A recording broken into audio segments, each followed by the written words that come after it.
And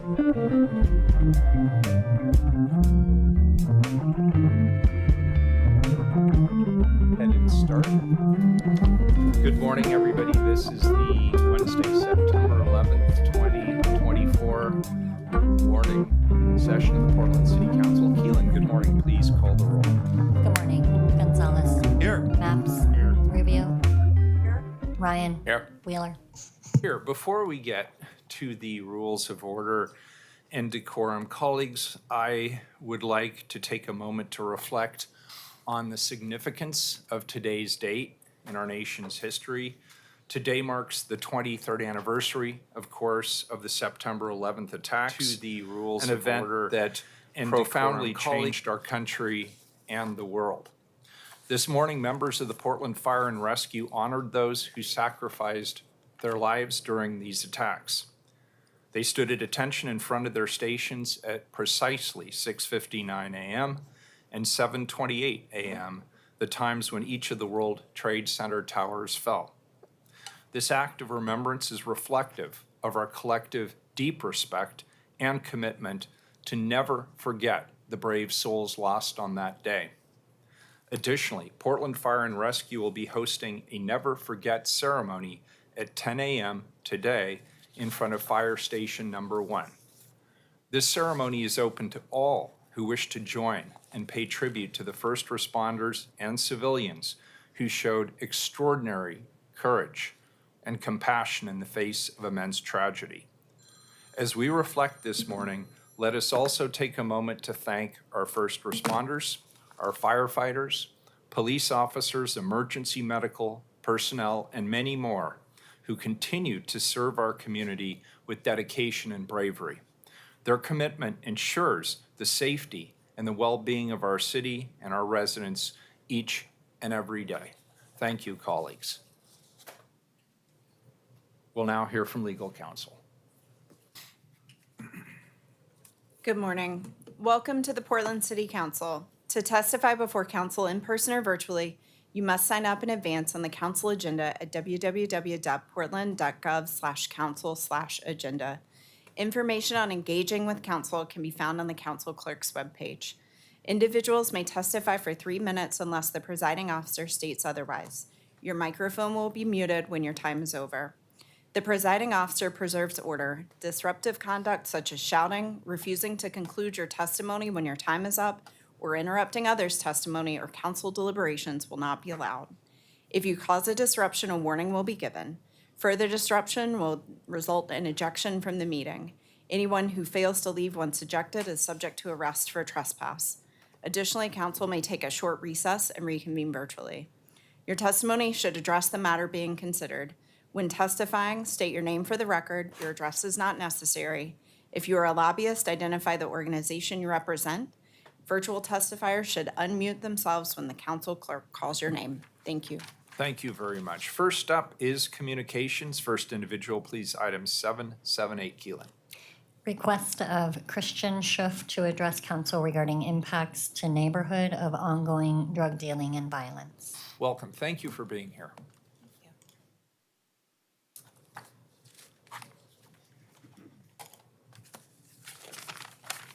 Good morning. Morning. I'm Christian Schuff. 88 casings. In less time than I will spend speaking to you this morning, at least 88 shots were fired across Dawson Park this summer, while our parents and children, residents and workers alike ran in fear again, because this was the second shooting at our park this summer, and the incident with the single most shots fired in the city of Portland in all of 2024. And this is the park that we, as members of our shared neighborhood and our community, are not able to take our children to, or even walk by ourselves without feeling the hostility from the patrons who have overtaken it. And now recently, many of these individuals were set up just across the street along Stanton Street until recent enforcement efforts following that shooting moved them to the park. And please know that we appreciate that. But the truth is that this is not the first time that this problem has been only at the park. a park named in honor of Reverend Dawson, an advocate for children, which is now situated just down from 3 youth-focused organizations, none of whom can share in this beautiful historic space due to the ongoing open-air drug market that is driving the violence and intimidation that is happening there each and every single day. And we know that efforts are being made. And we also know that more families will be coming home to our neighborhood as the investments in the much-needed housing come to fruition. But we worry about their children, just as we worry about the children who are already there and already at risk and coping with the lockdowns that are happening because we as adults are not sure if the bullets have stopped flying outside. And the reality of our situation is that this is not an if someone else is going to get killed or if a child will be hurt. This is a when. And while we are grateful for the deterrence and the efforts that have been made over the course of these years, we are asking you to pursue measures that yield real, tangible results for our neighborhood long-term. A designated safety strategy with violence interruption, a youth-centered focus, and an achievement of a long-term vision and plan in our neighborhood that ends the drug market and the violence it begets. Do not let it be believed that our city has decided that this is an acceptable level of crime for this neighborhood and its families to endure. Stand with us with integrity, accountability, and for the safety of our shared spaces. Thank you. Thank you. And before I turn this over to my colleagues, if I may just comment on some of the steps that the city has taken. And Christian, I appreciate you being here, and I know you've had some very productive meetings with both Stephanie and Dakota from my staff, and I appreciate you taking the time to engage at that level. Thank you for that.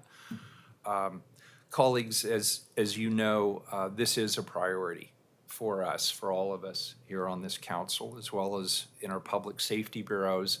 We've been working with some of the local stakeholders, not just in the park specifically. You're correct, it impacts the broader community in that area as well. We have improved patrolling efforts in that area. We have committed to infrastructure improvements as requested by the local community. We have committed to improvements in lighting as requested. We have, it's been asked that we improve the gazebo so that we have more of a regular presence of folks in the park specifically, and we're working with our facilities department to implement that. There was a request that we also reform the permitting process to make it less onerous for community groups to be able to engage and use the park in the surrounding areas.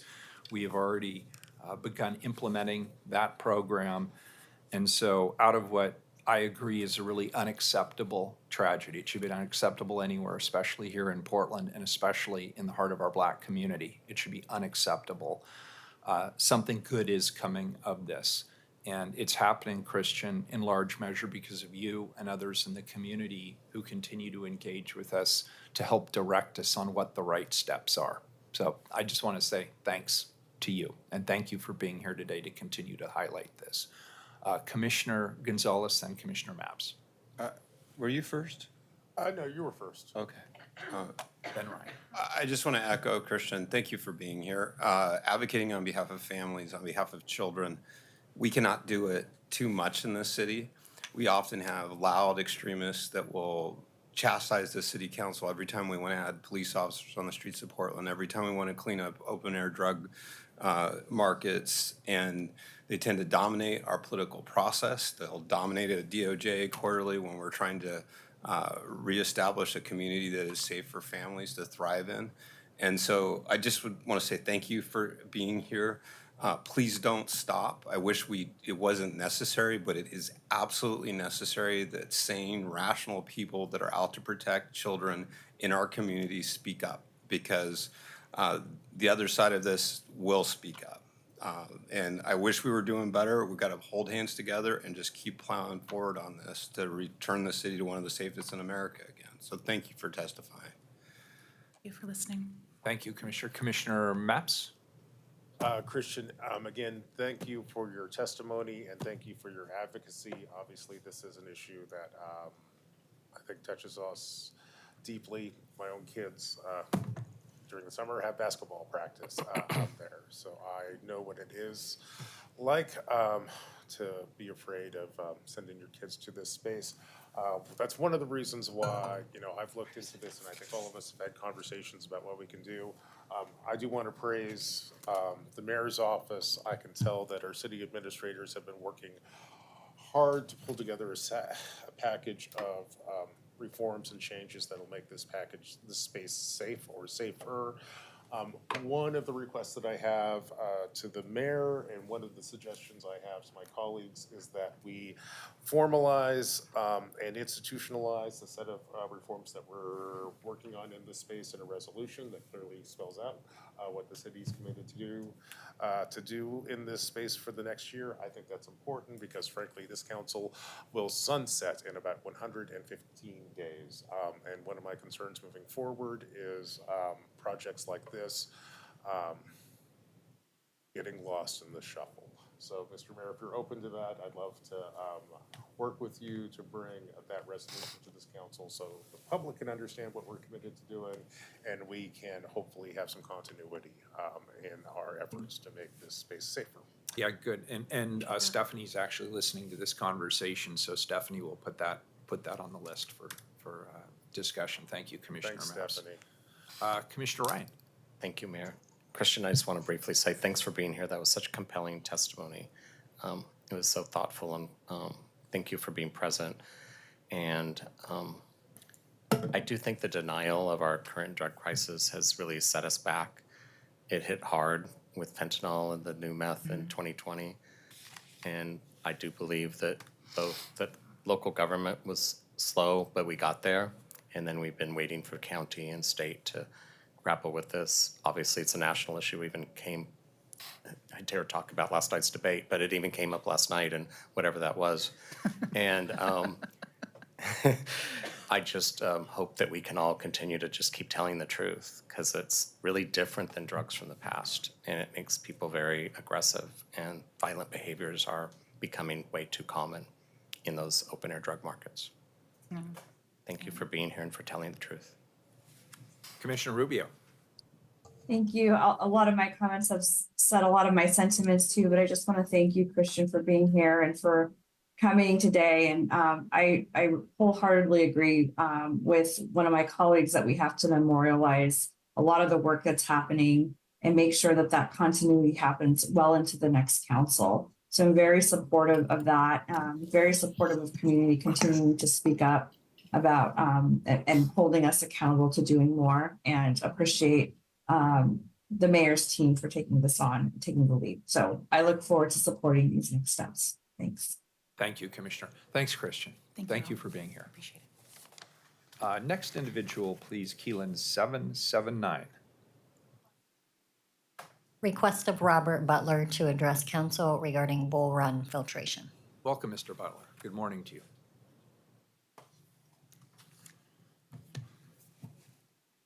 Well, good morning, hardworking members and unappreciated members to a big degree. My name is Bob Butler, and I'm going to pick up where I left off about a number I floated around, $3 billion is what the sand filtration project of the Bull Run is going to cost to reinvent that. That's different than the city's $2.1 billion, which is, as of last April. And so the $3 billion comes from the fact that $2.1 billion plus interest for 30 years at a weighted average of 2.5% is $900 million plus 2.1, that's $3 billion. So the sand filtration project, that's $3 billion. The original ultraviolet project, which the EPA approved, which is just electronic approach of lighting, that was originally $105 million. The same factor of increase since 2017 as to filtration. You'd use that 4.2 on the 105 million. You only come up to $440 million. But wait, I'm going to add $60 million to that for a nice round $500 million. And so we got the 500 million there plus $200 million in interest. That's 700 million, and we got the $3 billion project, not the 2.1, for 3 billion, and the savings is 2.3 billion. So the other thing that I think that's an important issue, by the way. I'm in the minority, I think, but the other thing is that there were a lot of promises made in our last meeting. Oh, well, we need consultants and we need an independent review. And well, I haven't seen any of that for 5 months now. And nor have I had any response from the auditor. I've sent some long letters to the auditor. We need help. Nothing, not a squeak. So I want to get back to what's going on with our Water Bureau and how titanic they are behaving. So when Mayor Wheeler asked Jody Inman, would you ever turn back from this project and take a better route? And she said, never. I can't believe it. Then she said that on television, K2. She said the same thing. I will never change course. How titanic can you get? So this reminds me of Captain Smith. And I'm sure everybody in the wheelhouse knew what Captain Smith was asked to do, and the wheelhouse was silent. The chief officers kept, they should have thrown him overboard. They didn't. So the Oregon Public Broadcasting outfit came up with an article that agrees with Bob Butler, of all things, boy. And such an independent group. But they said, we need to rely less on natural streams and rivers for our fresh water, and we need to find other sources for Portland. Wow, how'd that happen?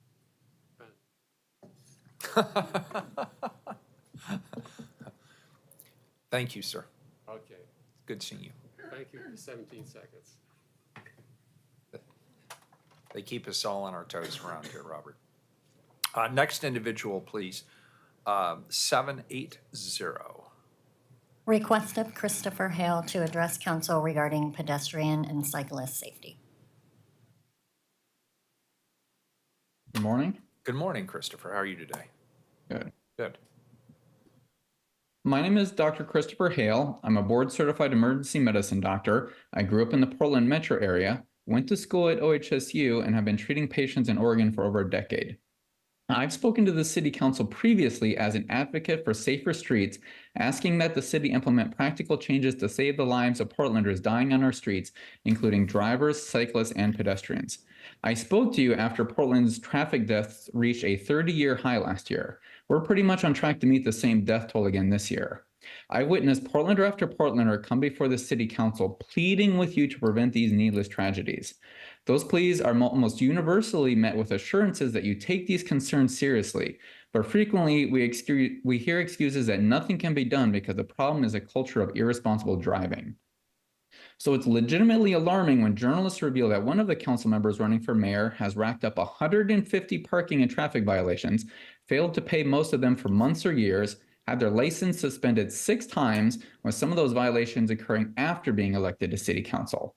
This recent revelation occurred after a previous scandal in which another council member running for mayor, in the midst of a historic budget crisis, attempted to spend $500,000 of taxpayer money to rip out a protected bike lane on what was formerly one of the most high crash streets in the city. Those changes brought down crashes with both bicycles and pedestrians. The attempt to remove this bike lane was made without public input or warning because several wealthy hotel owners didn't like it, and it was only stopped because brave whistleblowers in their own bureau leaked the plans to the press. It's also come to light in recent public reporting that the third council member running for mayor, who has positioned themselves as the law and order candidate, has racked up 7 speeding tickets in Oregon, been cited 4 times for failure to display current registration on their vehicle, had their license suspended twice, been repeatedly cited for driving while suspended, and repeatedly failed to show up in court despite being a lawyer themselves. This recent report is after a prior scandal when they accepted a 96% discount on rent for their campaign office from a wealthy real estate company, didn't disclose that sweetheart deal that no normal Portlander would be offered, and was caught. And in a more recent scandal, that same council member used thousands of dollars of taxpayer money to have someone change their Wikipedia page so that it looked better for their mayoral bid. We face a real crisis of trust in the city. We have a lot of problems in Portland that we need to solve, and some of the most recognized names running for mayor can't be trusted to simply follow the rules and laws that the rest of us Portlanders are expected to follow. As an average everyday citizen, if I break the law, there would be consequences. If I routinely told people one thing and did the opposite, people would rightfully stop trusting me. If I violate ethical guidelines and those transgressions only come to light through investigative journalism, I wouldn't have a job. So I invite those council members to explain why they believe that, as candidates for the most powerful position in the city, they shouldn't be expected to live by the rules that the rest of us need to follow. Thank you, Christopher.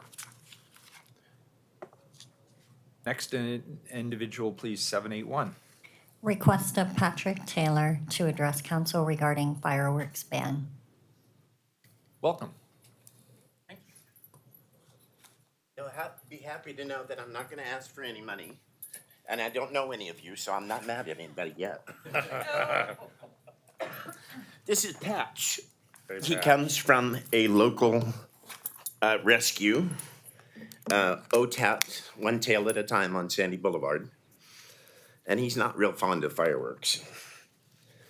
So there were a number of people, more than 447 complaints were made on online bulletin boards and online neighborhood groups about the illegal fireworks use throughout the city this past July 4th. So a group of citizens gathered from those 447, and we did not know that we weren't supposed to do all the legwork. So the bottom line is to ask for the council is to amend the ordinance to allow the fire marshal to designate a sanctioned area of Portland for legal fireworks use. That's it. Thank you. I'll just mention briefly, this is one of those issues that means a lot to me. And when I became a mayor, I don't even remember what year it was, but it was probably 5 years ago, now on the 4th of July. It was a very, very hot July and a very dry July. And we took a unique step in banning fireworks just a couple of weeks before the 4th of July. And as you can imagine, people were really unhappy about that. A lot of people supported it, thought it was a good idea. A lot of people were very unhappy. Well, a couple of weeks goes by, we're in the ban, and somebody improperly disposed of a firework in a garbage dumpster in an occupied apartment complex in the middle of the night. And there were fatalities as a result. And I remember coming back, I think it may have actually, my memory's a little fuzzy, I think it may have been the evening of the 3rd into the morning of the 4th, because I remember coming back from my 4th of July vacation so I could be there with the people who are grieving, with the firefighters who are still mopping up the fire, and explain to the press as best as I could what I thought had happened that day. That experience completely changed my view on this. There are professionals who know how to do fireworks. They do it safely. They have permits to do it. And then there's everybody else. And so I just want you to know I'm sympathetic to what you were saying. Well, when the complaints were gathered and we tried to make a solution that was workable for everyone, one of the items that came up is, and I'm not even sure if Portland is aware of, some Portland merchants actually moved to Vancouver and are aggressively advertising here in Portland. Come buy your fireworks here and take them home because now we've got the good stuff. It's like, wait a minute. So you're cognizant of the fact that it's illegal in Portland, but yet you're making a concerted effort to sell to Oregonians knowing that it's illegal. And there's no cooperation from Clark County in trying to curtail those sales or remind the vendors that it is in fact illegal. here. So, if we could have a sanctioned area in which we have a targeted audience, so we could educate them on the way in, we could have fire and medical personnel, paid of course, present, so that if anything goes awry, there's people on site, That's an as well as keeping the allowing people to do it in a legal fashion that's sanctioned by parents, etc. So the tribes are willing, theoretically, to fund the first 2 years as a trial of any expenses, and vendors are willing to come and make it like a full day event, and face painters and all sorts of things. So Let me suggest this to you. It's an intriguing idea. This council will be here for a couple more months, and then there will be a new mayor and a new council. And that's not to say there won't be some overlap. But July doesn't come around again until the next council is impaneled. I would encourage you, and I realize you're making an effort to be here today, and I thank you. And this is really interesting, and I appreciate it. So I'm glad you're here. It might behoove you to come back in January with the new council and the new mayor and share your thoughts. Right. And perhaps this is an issue that they would be willing to take up in the new year. okay, great. Yeah, thanks for being here. Thank you. Next individual, 782. Request of Johnny Cortez Galindo to address council regarding state of emergency declaration. Welcome. Hello, how are you doing? Good morning to Morning. the City Council chamber. My name is Johnny Cortez Galindo, born OHSU 1990, July 3, City of Portland, State of Oregon. I declared a state of emergency for the past year in transportations, city halls, Vancouver, Seattle, Tacoma, State of California, Mexico, United States, and the United States Marshals are aware. No guns, weapons, or ammunition, no drinking alcohol, no smoking anything, no drugs, and no gang members, no to the probation programs from Fresno County, State of California. I only have DUIs on my record, and I passed my driver's license test last year, so I'm in a protest. I'm in a lift right now. I think that's what I had to have covered and said when I was in the city hall last year. I am also on a protest since I don't have housing right now. I take naps at the waterfront or the public storage. I am employed at Griffith Rubber Mills through Terra Staffing Group for now, and I would like to ask if you have any questions. Commissioner Maps. Mr. Mayor, we just heard that Mr. Cortez is housing unstable. I don't know if this is a question for you or Commissioner Rubio. If you're a Portlander who is looking for housing, is there a phone number that you can call? We can get that information to him. We can Okay, that would connect be with great him. if we could maybe And I text. see Donnie nodding over. Donnie, can you take care of that? If we could Great, thank you. text that, Johnny, that'd be great. Thank you, Johnny, for being here. Thank you. Yeah, thank you also very much, and you have a good day. You guys stay safe, drive safe, and I'll make another appointment or with the city council, or we'll be there. I've also looked for housing through the Portland Housing Bureau, and I do not live at the Pro Studios anymore. So thank you guys again. I'm 5 feet 4 inches, 160 pounds, 34 years of age. If anyone wants to accept my push-up challenge, it is me that asked last year. Thanks, Johnny. Yeah, you're very welcome. You have a good day. Thank you. You too. All right, that completes communications. Have any items been pulled off of the consent agenda? No items have been Please pulled. call the roll. Gonzalez. Aye. Maps. Aye. Rubio. Aye. Ryan. Aye. Wheeler. All right, the consent agenda is adopted. To the first time certain item, please. Item number 783. Accept report on tax increment finance exploration processes. All right, so as you just heard from Keelan, we're here to hear the report on the tax increment finance exploration process report. But before I turn it over to Commissioner Rubio, I want to acknowledge that this is an auspicious day. This is the final city council meeting for Prosper Portland's executive director, Kimberly Branham. Kimberly recently announced that she's accepted a position as the Chief Trade and Economic Development Officer with the Port of Portland. And I want to say that their gain is certainly our loss. And we're so appreciative of everything that you've done during your many years of service here to the city of Portland. Personally, I've known and worked with Kimberly for many years, and I want to commend her for her strong leadership and a very clear commitment to effectively leading Prosper Portland in a direction that I think more clearly aligns with our values as a city. So Kimberly, thanks for all of your hard work, for your dedication. And I expect that in your new capacity, we'll still have opportunities to collaborate in the future. So thank you for your service. I will now turn this over to Commissioner Rubio for her introductory remarks. Commissioner Rubio, thank you for bringing this forward. Thank you, Mayor. Last June, we took a vote on a resolution that provided staff in Prosper and PHB with the clarity they needed to kick off a TIF district exploration process in not one, but two of our areas in the city.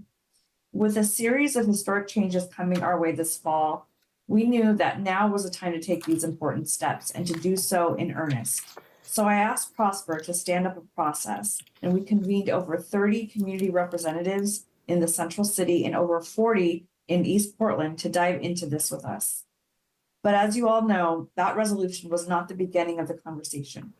For years, community members in East Portland have been asking us to increase resources that will help stabilize the businesses and residents and support inclusive economic growth. And here we all are, and we are all aware of the challenges facing Central City post-pandemic, as well as the unique opportunities to advance catalytic, large-scale development sites on both sides of the river.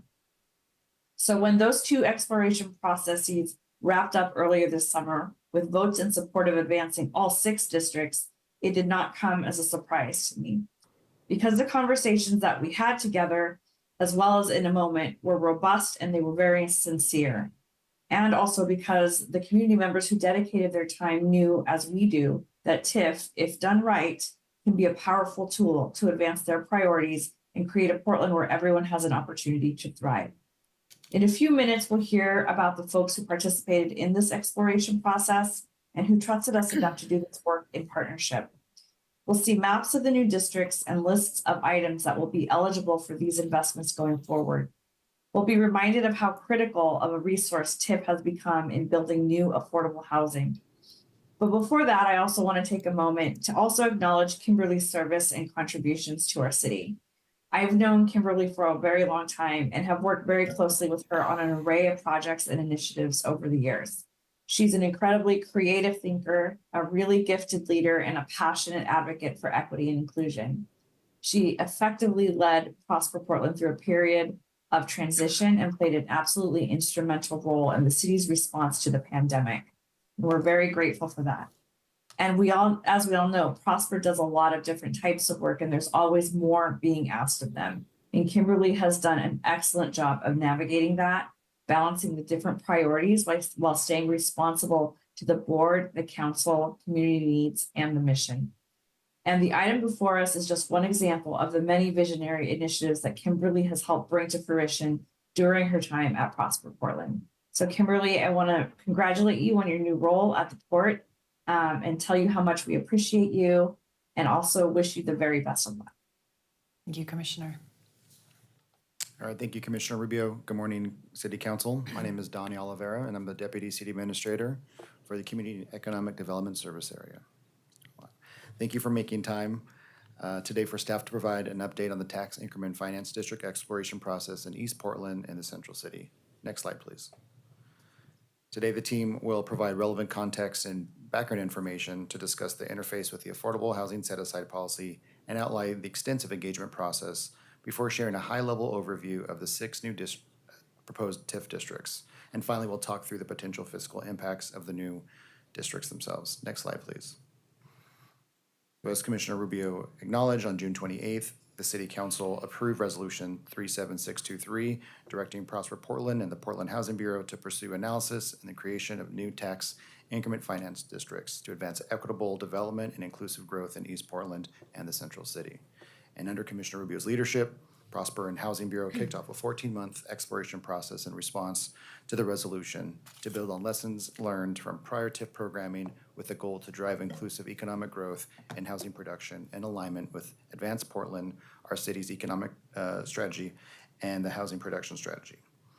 And equally as important to this was to ensure that these priorities were balanced with potential financial impact of foregone revenue. Since that time, staff have conducted extraordinary amount of community engagement and analysis, which we'll hear a little bit more about shortly. Also, at its August 28th meeting, the Prosper Portland Board voted unanimously to initiate a legislative process that is currently expected to culminate with an October 23rd City Council public hearing on 6 new TIF plans. This is a milestone for us to report on those steps from now until then as well. I'm now going to turn it over to Prosper Portland Executive Director Kimberly Branham and Portland Housing Bureau Director Helmi Hisrick and their colleagues Jesse and Lisa to provide an update. And like Mayor Wheeler and Commissioner Rubio, I'm also grateful for Kimberly's partnership. She's been a thought leader to me personally, so Kimberly, congratulations and lots for us. But please, thank you.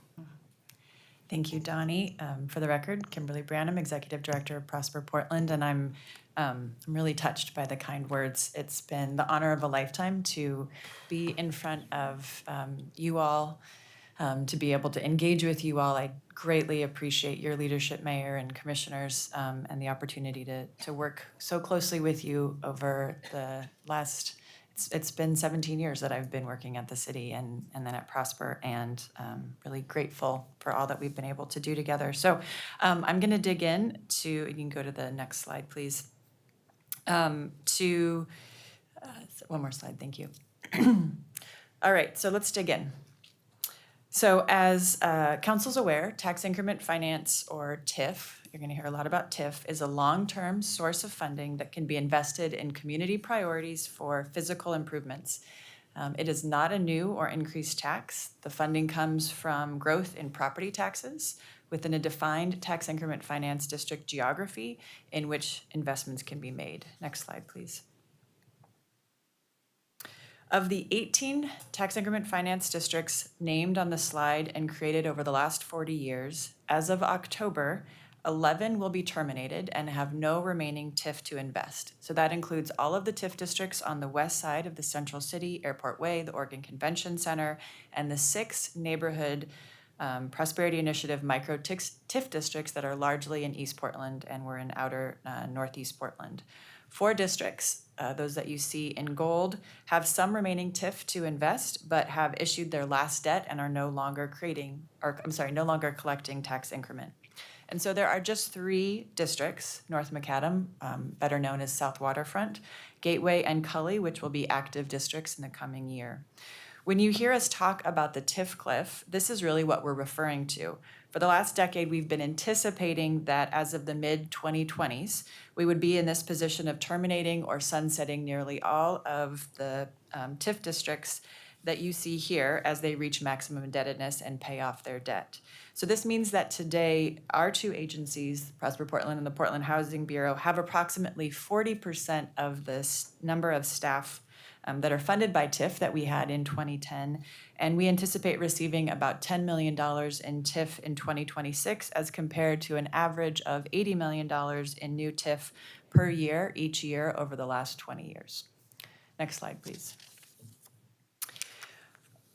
Over that past 20-year period, City Council and Portland voters have significantly reshaped how the tool of tax increment finance can be used and deployed in Portland. In response to concerns that affordable housing goals in TIF districts weren't being met, in 2006, City Council adopted the Affordable Housing Set-Aside Policy Ordinance, allocating 30% of TIF investment towards affordable housing across active TIF districts.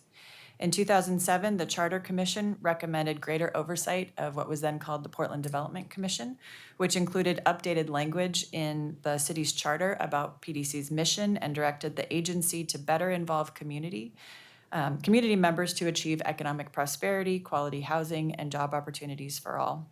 Portland voters approved this amendment to the city charter, making council the agency's budget committee in order to ensure TIF projects, investments, and engagement aligned with city priorities.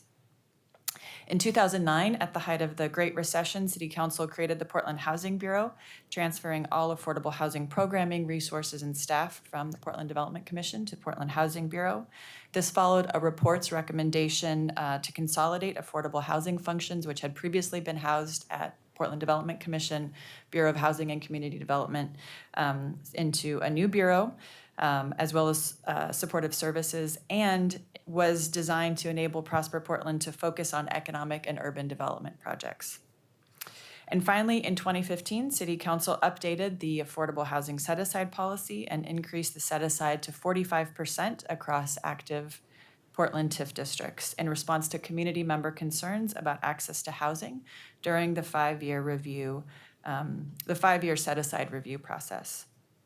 Obviously, there are a number of other key changes that have occurred within the city, within our agencies, within the past 20 years. But when stakeholders ask why it seems like our approach to our work in tax increment finance districts has changed so significantly in the last few decades, in addition to the decline of resources that I mentioned over the last 10 years, these 4 decisions help to explain why you see increasing investment in affordable housing, deeper engagement with city council members, and more inclusive engagement practices.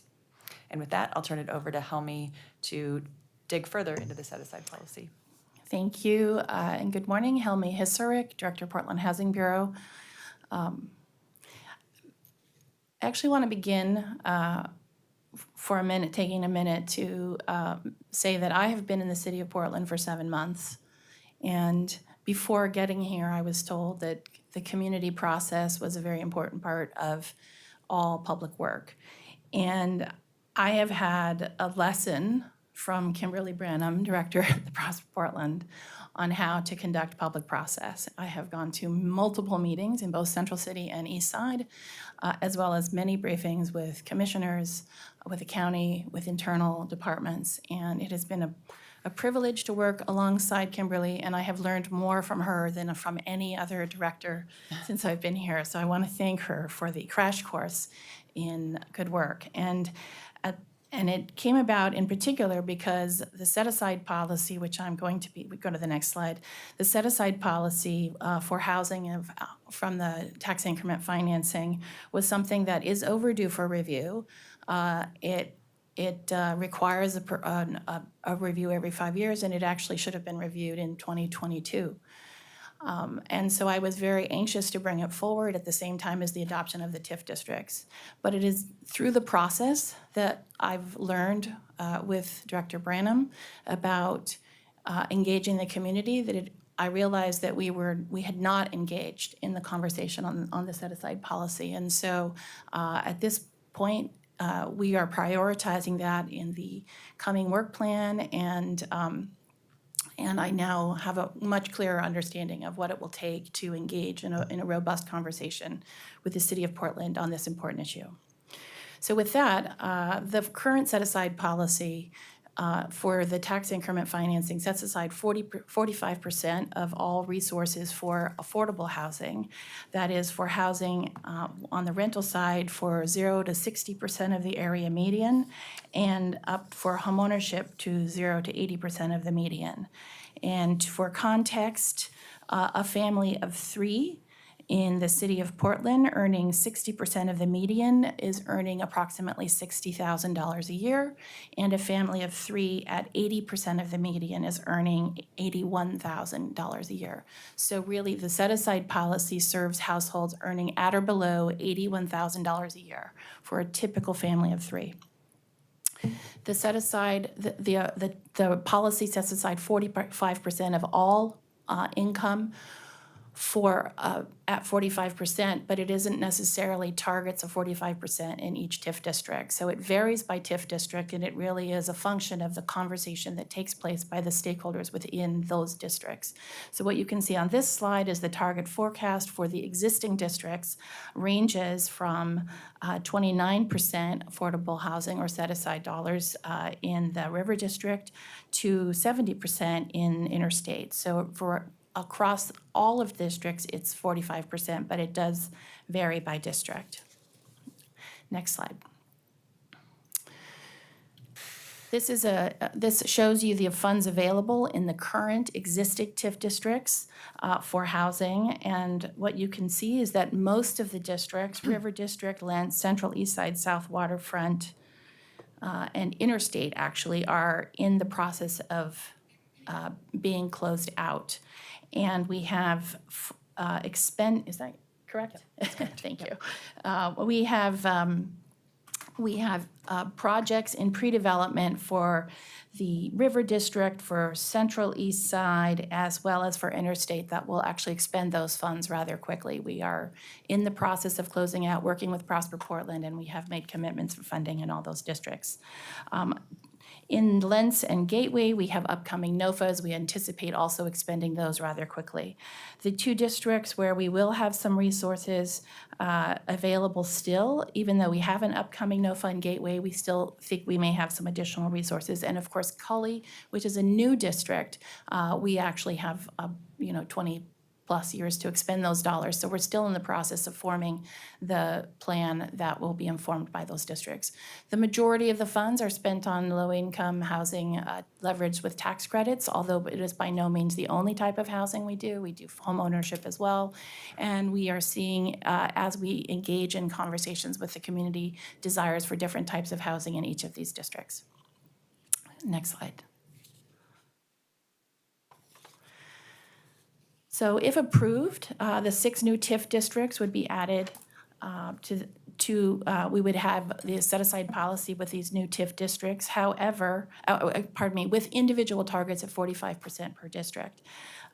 However, during the next 24 months, Portland Housing Bureau will undertake a comprehensive review of the set-aside policy in partnership with Prosper Portland and with the community stakeholders within Portland to determine if we want to continue on with the same level of investment in affordable housing. Any recommended changes to the set-aside policy would need to be approved by City Council and by Prosper Portland's board.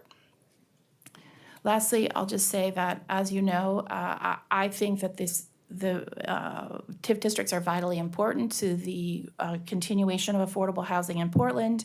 We recently brought forward the housing production strategy, which included the adoption of the districts as one of the strategies. And we have an estimated need of 63,000 units of housing in Portland over the next 20 years for households earning at or below 80% of the median. So households earning $81,000 or less. The TIF district funding, more or less, replaces the bond funding we just spent. So we just had $258 million spent over a period of 8 years, which equates to about $39 million a year, $32 million a year of expenditures. And the TIF districts over the course of 30 years are anticipated to generate $1.1 billion for housing, which equates to approximately $39 million a year in investment. So it's roughly equivalent replacement of the bond funds. And those bond funds, just to finish, that investment will result in an estimated 4,000 units of housing if we are very, very efficient with it. So we have a need of 63,000 and we have funding for approximately 4,000 units of housing for households at or below 80%. So I think the TIF districts is a very important part of the housing system, and the set-aside policy as it is that's what it would achieve. Thank you. Thank you. Next slide, please. All right, thank you. So with that grounding, let's discuss a little bit about how we arrived at the proposed TIF districts and what kinds of outcomes you can expect from $2 billion of TIF investments in East Portland and the Central City. Next slide, please.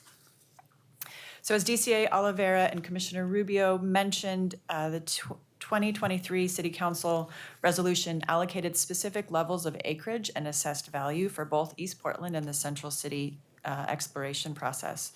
With 3% of the city's assessed value in acreage anticipated to be within active TIF districts as of this fall, the resolution divided the available 11,000 acres and $9.8 billion in assessed value between East Portland and the Central City as indicated in this slide.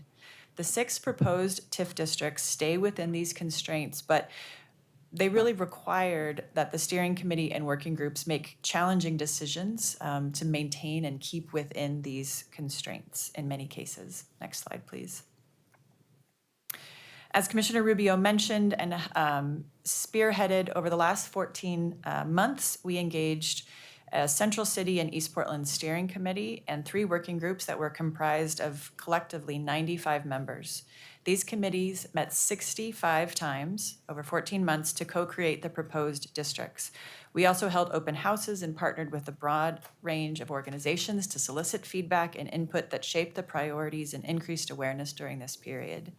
I want to take a minute to recognize our project team. So Prosper's Sarah, Kiana, Catherine, Dana, and Roger, who are here with us in the Portland Housing Bureaus, Jesse and Raul, for their incredible work leading the engagement and shaping the plans alongside the community and so many colleagues within our respective bureaus. Next slide, please. So what does $1.2 billion in affordable housing investments buy? As the director mentioned, between 4,500 and 8,000 units of new or rehabilitated affordable housing could be developed. With $1.1 billion for economic and urban development, you could support 1,600 to 2,400 small businesses with our small grant programs and retain or expand 20,000 to 35,000 jobs. With $384 million for infrastructure, what you would see are outcomes like the next generation of the waterfront park, build out of key portions of the Green Loop, and community-focused infrastructure in East Portland to improve safety and connectivity. So with that, I'm going to turn it over to Lisa and Jesse to talk a little bit about the proposed districts. Morning, Commissioners. It's not a, oh, there you go. Good morning, Mayor and Commissioners. I'm Lisa Abwaf, Director of Development and Investment with Prosper Portland. Next slide, please. So Jesse and I are going to share at a high level some of the information that you will see in the plans and reports that will be before you for consideration. This reflects hundreds of pages of documents in about 6 slides, so we look forward to being able to dive into greater detail with you in late October. Next slide, please. So first, in East Portland, what you see before you is a slide that reflects the outcomes of the work of the steering committee as well as the working groups. You see a proposal for 3 new tax increment finance districts in East Portland. You'll also note we have identified how those would interrelate with the existing Lens TIF district that Kimberly discussed as it closes out. First and foremost, the steering committee and community really prioritized acreage that was allocated by City Council for the exploration process to the East 205 district. That's the district that you see on the map in purple. And so you see it is the largest of the 3 districts. The general boundaries, to give you a sense of what areas are covered by the 3 districts, the East 205 area goes all the way to the Gresham boundary. That was actually a key priority for the working group who helped to draft the district. And then I would also call out, it captures a lot of the division corridor as well as the 122nd corridor as key commercial areas for us to continue to invest in as a city. On 82nd Avenue, there was a lot of conversation about the importance of complementing any future TIF district investments with the current infrastructure improvements underway by PBOT, but also future potential transit improvements. And there was a desire for the full length of the 82nd Avenue corridor to be included. So you see that it does go all the way south about to the city boundaries as well. And then last but not least, at the north, you see what we affectionately call the Space District, but in fact is Sumner, Park Rose, Argay, and Columbia corridor. What I'll note here is this is a district that includes both industrial uses north of Columbia Boulevard, then mixed use along the commercial corridors that are within that brown orangish area, and then lower density residential south of the corridor. And a lot of the community's conversation was about the importance of balancing investments in the needs that are both between residential, mixed use, and then industrial uses. Noting council's direction that we received that Kimberly shared earlier, we are within the $6 billion of assessed value, just narrowly, but within the $6 billion of assessed value that was allocated for the East Portland TIF exploration process, and well within the 7,500 acres. In total, these 3 districts tally up to $5.69 billion of assessed value and 7176 acres. Next slide, please. So just to give you a sense of how robust the process was and really kind of the co-creation work that we've been undertaking for the past 14 months, what you see on the left is the list of the steering committee who met over time to provide guidance to the working groups. Again, they were kind of the first group who really identified prioritizing acreage to East 205. They provided consistent guidance to the working groups about undertaking engagement. They also looked for consistency across investment priorities, plans, and reports across the 3 districts. You'll note and probably are familiar with many of their names. I would also call out kind of 2 key folks. One, we did have our taxing jurisdictions as part of both the steering committee, and then you'll also see over in the working groups, because we knew it was important to take into consideration council's direction that we balance any investments with taxing jurisdiction impacts. So appreciative of Jeff Renfro and Jessica for participating on behalf of the taxing jurisdictions on the steering committee. I also want to note here, on the working groups charge was then they literally drafted the reports. They drafted the district boundaries. The work that you will have before you reflects hundreds and hundreds of volunteer and commitment hours by community. And last but not least, before we leave this slide in terms of our engagement, I would also do a call out for Paula Bird, who led a lot of our engagement in community. She actually sat within the Neighborhood Prosperity Network area, so we had a community-led engagement strategy in East Portland. Next slide, please. So what does that all result in? And again, kind of this is capturing at a very high level what you'll see in hundreds of pages of documents, but over the 35 year period of time, this would generate about $1.4 billion of investment across the 3 districts, and you have those numbers by the TIF district area as well as by the use. Under the economic development and urban development header, we know that things like continued investments in our small businesses, in our retailers, in our restaurants, particularly coming out of the pandemic, is going to be key along the corridors. There was a lot of interest in land acquisition and land banking to help stabilize in the face of market pressures in East Portland and making sure that there are opportunities for mixed-use development. There was a lot of interest in investment in arts, culture, and signage that honors the diversity of communities that are in our East Portland. And then also interest in mixed use and mixed income projects like the Nick Fish that often we are working on with the Portland Housing Bureau. And then you'll note in infrastructure, particularly as we compare this to the Central City TIF districts, there are more limited funds committed to infrastructure in East Portland with a higher focus on 82nd Avenue. So about 10% of the tax increment finances are identified for infrastructure. And those are largely tied to community-serving infrastructure improvements, things like street crossing safety improvements or sidewalk build-out. Folks really wanted to take some of the lessons learned off of Northeast of making sure that the priority for any infrastructure investment in East Portland is doing kind of community serving relative to regional serving infrastructure improvements. And then I will hand it to Jessie to cover affordable housing. Thanks, Lisa. Jessie Connery is she, her pronouns. I'm the Senior Policy Analyst at the Housing Bureau. So as both Kimberly and Helmy have mentioned, there were very robust conversations amongst the 3 working groups in East Portland about where to land with the set-aside rate. In the end, there was a pretty strong sense to land on around 45, minimum of 45%. And you can see from across the 3 districts, they are certainly interested in the full suite of affordable housing products that we could offer. Everything from single-family down payment assistance to home repair to help stabilize current residents in their homes. Multifamily, our sort of bread and butter work of multifamily residential development, land acquisition, and land banking for future development and projects. We could do some houselessness expenditures. Remind the council that it would need to be for a capital expenditure, sticks and bricks, right? It needs to be a permanent structure. TIF is not eligible to pay for services. They're also interested in some things that the Portland Housing Bureau doesn't quite offer yet. We're looking at some middle income infill development, as well as supporting our manufactured dwelling park residents. Next Lisa? slide. Yep, next slide. Next slide, please. So we're just going to give a brief overview of the Central City, similar to what we just did for East Portland. Next slide, please. So similar to East Portland, where we landed with the steering committee's guidance and direction was with 3 new proposed TIF districts for the central city. Starting with the blue, we had a lot of discussion of whether there should be a single West Side TIF district or multiple West Side TIF districts, splitting out Old Town or the downtown area. But there was general consensus that having a single West Side TIF district was really important because really the way that Old Town goes has impacts on downtown, and the way that downtown goes has impacts on Old Town.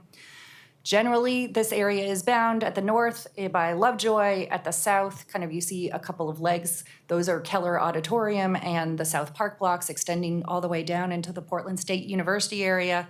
As Kimberly mentioned, there was a lot of conversation about the future vision for Waterfront Park, our park blocks, kind of the park sequences, and how they continue to serve our downtown area. Moving to the east side in the green, you see a new proposed Lloyd Holiday Tax Increment Finance District that is generally bounded by MLK and Grand to the west, by 16th or so to the east. It's really where the zoning changes in the Lloyd District. And then acknowledging the investment that the city has made in things like the Blumenauer Bridge to reconnect the north side of the Central East Side with the Lloyd District. It does come down and picks up northern portions of the Central East Side, and it includes things like the bottling blocks, redevelopment opportunity, as well as properties that are owned and operated by parks to serve the inner East Side. Moving all the way to the south in the orange reddish color, you see the new proposed Central East Side Corridor TIF district. This is anchored by 2 major things. One is the OMSI master plan that was before council recently, as well as the orange line and the rezoning that is and the growth that is contemplated in the Central City 2035 and the comprehensive plan. But also we heard pretty loudly from community, both Central East Side Industrial Council, as well as affordable housing and housing development interest, to include major corridors like MLK and Grand and Stark, because you are able to do mixed use projects along those corridors. What you will note, similar to the slide we shared for East Portland, is this would involve amending the current Central East Side TIF district. We only have a couple more years of loan and grant dollars that we can continue to spend down in that district, and that's what you see in the lighter yellow. Over the life of the district, over the 35 years, you will see, similar to East Portland, we have achieved the targets set to us by council. We have stayed below the 3.8 billion of assessed value and below the 1,500 acres that was directed to us as part of this exploration process. Next slide, please. And similar to East Portland, we also had an exploration committee that Commissioner Rubio helped convene and helped to lead. You'll note we had a variety of interests, everything from small business to larger traded sector partners, from our regional anchors like Portland Art Museum or OMSI, through to both affordable housing and market rate housing development interests. Next slide, please. So with the guidance of that committee, again, they helped us draw the boundaries, identified what was in, identified what was out. Similar to East Portland, what you see is for economic and urban development, we have about 35% of the tax increment finance identified over the life of the district, knowing that in the central city, we have really critical things we need to do around recruiting and retaining existing office tenants, but also supporting our small retailers. We can do that through loans and grants that support on tenant improvements, build out of their space. We also know that commercial renovation, seismic renovation, we have a number of historic buildings, particularly between Waterfront Park and 4th Avenue, but also in Old Town is going to be critical, together with potential conversions of some of our offices, either unreinforced masonry or new development into housing. And then we also know we have a number of regional assets and destinations in our central city that were built 40 plus years ago that may need renovation and investment. And last but not least, we have the ability to co-invest with the Housing Bureau in the housing production strategy outcomes, where Prosper's economic and urban development portion could go to middle income housing, particularly right now in the central city. The market's actually at 80% to 100% median family income. So there are kind of investments needed in public-private partnerships to get those projects delivering. And then on infrastructure, as I mentioned, you actually see a higher allocation in the central city for infrastructure. So it's about 20% across the tax increment finance districts. That would go to things like street or public realm enhancements, all the way through to actually building infrastructure in really large, key, critical sites. This was an active conversation amongst the committee. Things like Newwater Avenue at OMSI through to kind of new streets and utilities at Lloyd Mall as it redevelops through to areas like Broadway Corridor or other large sites like the bottling blocks in our city. And I will hand it back to Jesse for affordable housing. Thank you. So similarly to our working groups in East Portland, the Central City Steering Committee also had a very dynamic conversation around where to land on the set-aside rate for each of the individual districts. After some pretty robust conversation, recognizing the importance of preservation of existing low-income housing in sort of the Old Town, downtown area. Each of the districts landed on that 45%, keeping us kind of straight across the board.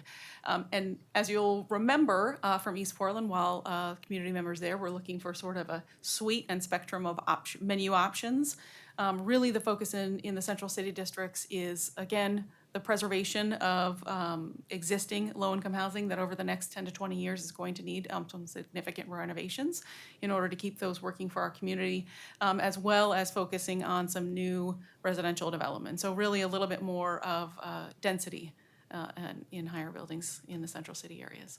Next slide, please. All right, so we have, I know we're tight on time. We have 3 slides left, and then we will make sure that we can take questions. And really, we want to tee up for when the team comes back to October 23rd, make sure that the team has answers to the questions that you might have. So just want to note that a major reason for the 45-day consult and confer process is to ensure that impacted taxing jurisdictions, so the City of Portland, Multnomah County, and others have an opportunity to understand the potential foregone revenue. And so the next 2 slides touch on that topic. Next slide, please. First, I just want to recognize and appreciate our Prosper Portland CFO, Tony Barnes, as well as Patty Teague from the city's revenue team for producing and refining the financial models that created the numbers that I'm sharing with you. Over the 35 years of investment and repayment, the anticipated foregone revenue for the City of Portland would range between somewhere about $690 million to $854 million. And the range is because of questions around how much debt you take on, when you take it on, how much interest you're paying. So those are future decisions, but somewhere the impact would be somewhere between those 2 bands. The average annual impact is somewhere between $20 and $24 million accordingly. There's a similar impact to the county and a much lower impact to the port and other metro taxing jurisdictions. We wanted to touch on the comprehensive impact to the school districts. So what you see here is the total impact of somewhere between $38 and $48 million to Reynolds, Park Rose, David Douglas, Centennial, and Portland Public Schools. The average annual impact is about $1.1 to $1.4 million. And the reason that it's so much lower than the impact of the city and the county is that the state school fund allocation formula backfills from resources that are forgone through local urban renewal or tax increment finance practices. So it's much lower of an impact. And there are also recent changes to the ORS 457, which is what governs TIF, which exclude local option levies and the like. So whereas the state school fund used to only kind of backfill a little bit, really there are very limited impacts to the K-12 schools. Next slide, please. So one of the questions that we've received is whether or not the proposed new generation of 6 TIF districts would effectively take back all of the property taxes that we have recently seen go back to the taxing jurisdictions as the previous generation of TIF districts have sunset. And the short answer is it would not. In blue is the amount returning to the city from those terminating districts over the next 10 years. And in green is the taxes forgone that would anticipated to be forgone in the 6 new TIF districts together. So what you see is that the resources that are forecasted to go back to the City of Portland over the next 10 years is about $448 million. The taxes forgone through new TIF districts is about 71 million. So the city is still a net of 377 million to the good. That said, and Jonas would make sure that I include this, the blue portion is already within the city's forecast, so there is an impact. But we just wanted to be clear that the new TIF districts does not erase in full the funds that have gone back, and that's true throughout the 35 years. So through 2059, there's a positive net impact of 1.3 billion between the previous generation of TIF districts, which have gone back onto the tax rolls, and this proposed new generation of TIF districts that would divert some of the foregone revenue. Next slide, please. All right, so just finally, during this 45-day consult and confer period, we are presenting to you as well as to Multnomah County and to the Planning Commission. The team will be back to you on October 23rd for the hearing and on October 30th for your vote. If approved, the 6 districts would begin creating very modest resources in the next fiscal year, and the action plan process would start. And hopefully, they would be able to be bringing action plans to you that would establish what the priorities are for the first 5 years of investments in each of the 6 TIF districts in the winter or spring of 2026. So with that, we are happy to take any questions that you might have. Colleagues, Do we have public testimony on this since it's report? let's find out. Keelan, do we have public testimony on this report? We have one person signed up. All right, why don't we hear from them, just in case they, or you guys can hang out close. We'll have a couple of questions. But, They're virtual. oh, they're virtual. Stay right where you are. First up, we have, oops, sorry. Let me pull up here. Zoe Lynn Powers. Can you hear me? Yep, loud and clear. Welcome. Great. Hi, Mayor and Commissioners. My name is Zoe Lynn Powers. I'm testifying on behalf of the owner of 320 Northeast Lloyd Boulevard, which is abutting but not included in the proposed new Lloyd Holiday TIF district you're considering today. The property is located directly south of the Convention Center's property. There's a map of the location included in my written comments.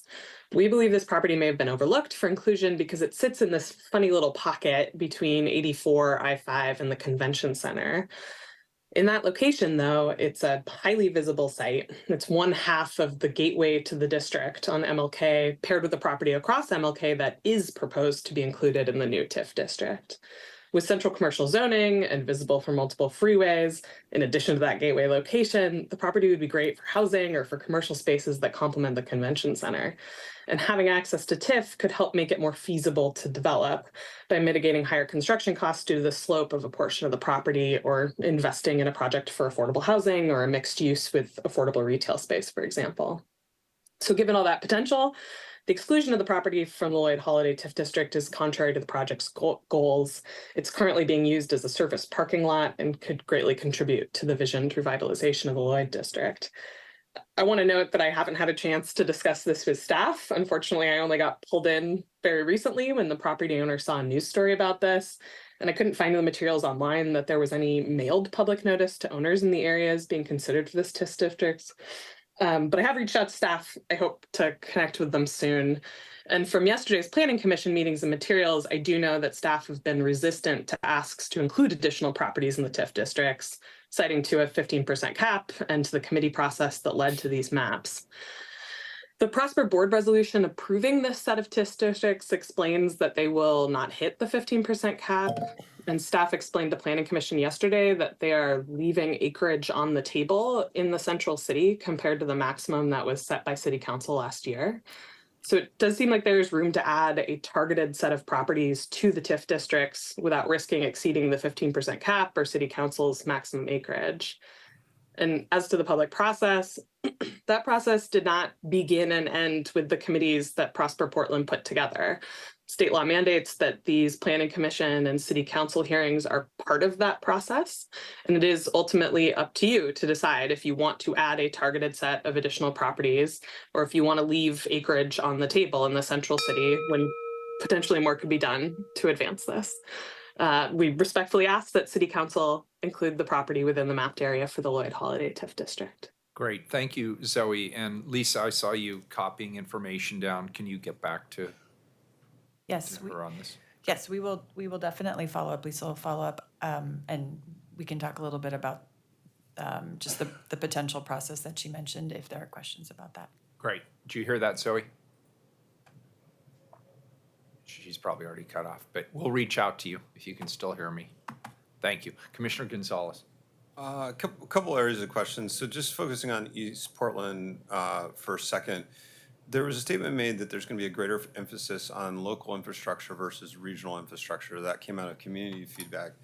When I think about Prosper's role in terms of economic development for our city as a whole, is there an embedded trade-off in that decision to focus on local infrastructure versus regional infrastructure? I'm just trying to make sure I understand exactly what we're saying with that statement. I'll start and then Lisa can chime in. I think, what Lisa mentioned is that historically, when you look at many TIF districts that were of those that we mentioned, but particularly neighborhood TIF districts, a lot of them that were created after a process of kind of an extensive planning, land use process, and really anchored by a potential for a new light rail line. So Interstate, that's the case, Gateway, Lentz, all of those have light rail lines.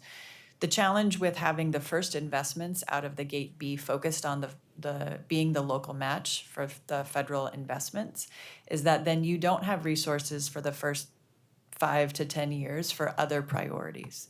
So I think the first kind of observation or the desire that we've heard is let's learn from the lessons and make sure that we're stabilizing community early on as those major infrastructure investments take place. So along 82nd, as you're planning for major investments, I think there was a desire to make sure that early investments go towards the kinds of things that help small businesses purchase their property, homeowners stay in their homes as you're seeing investments. And so I think that's really the thrust of it.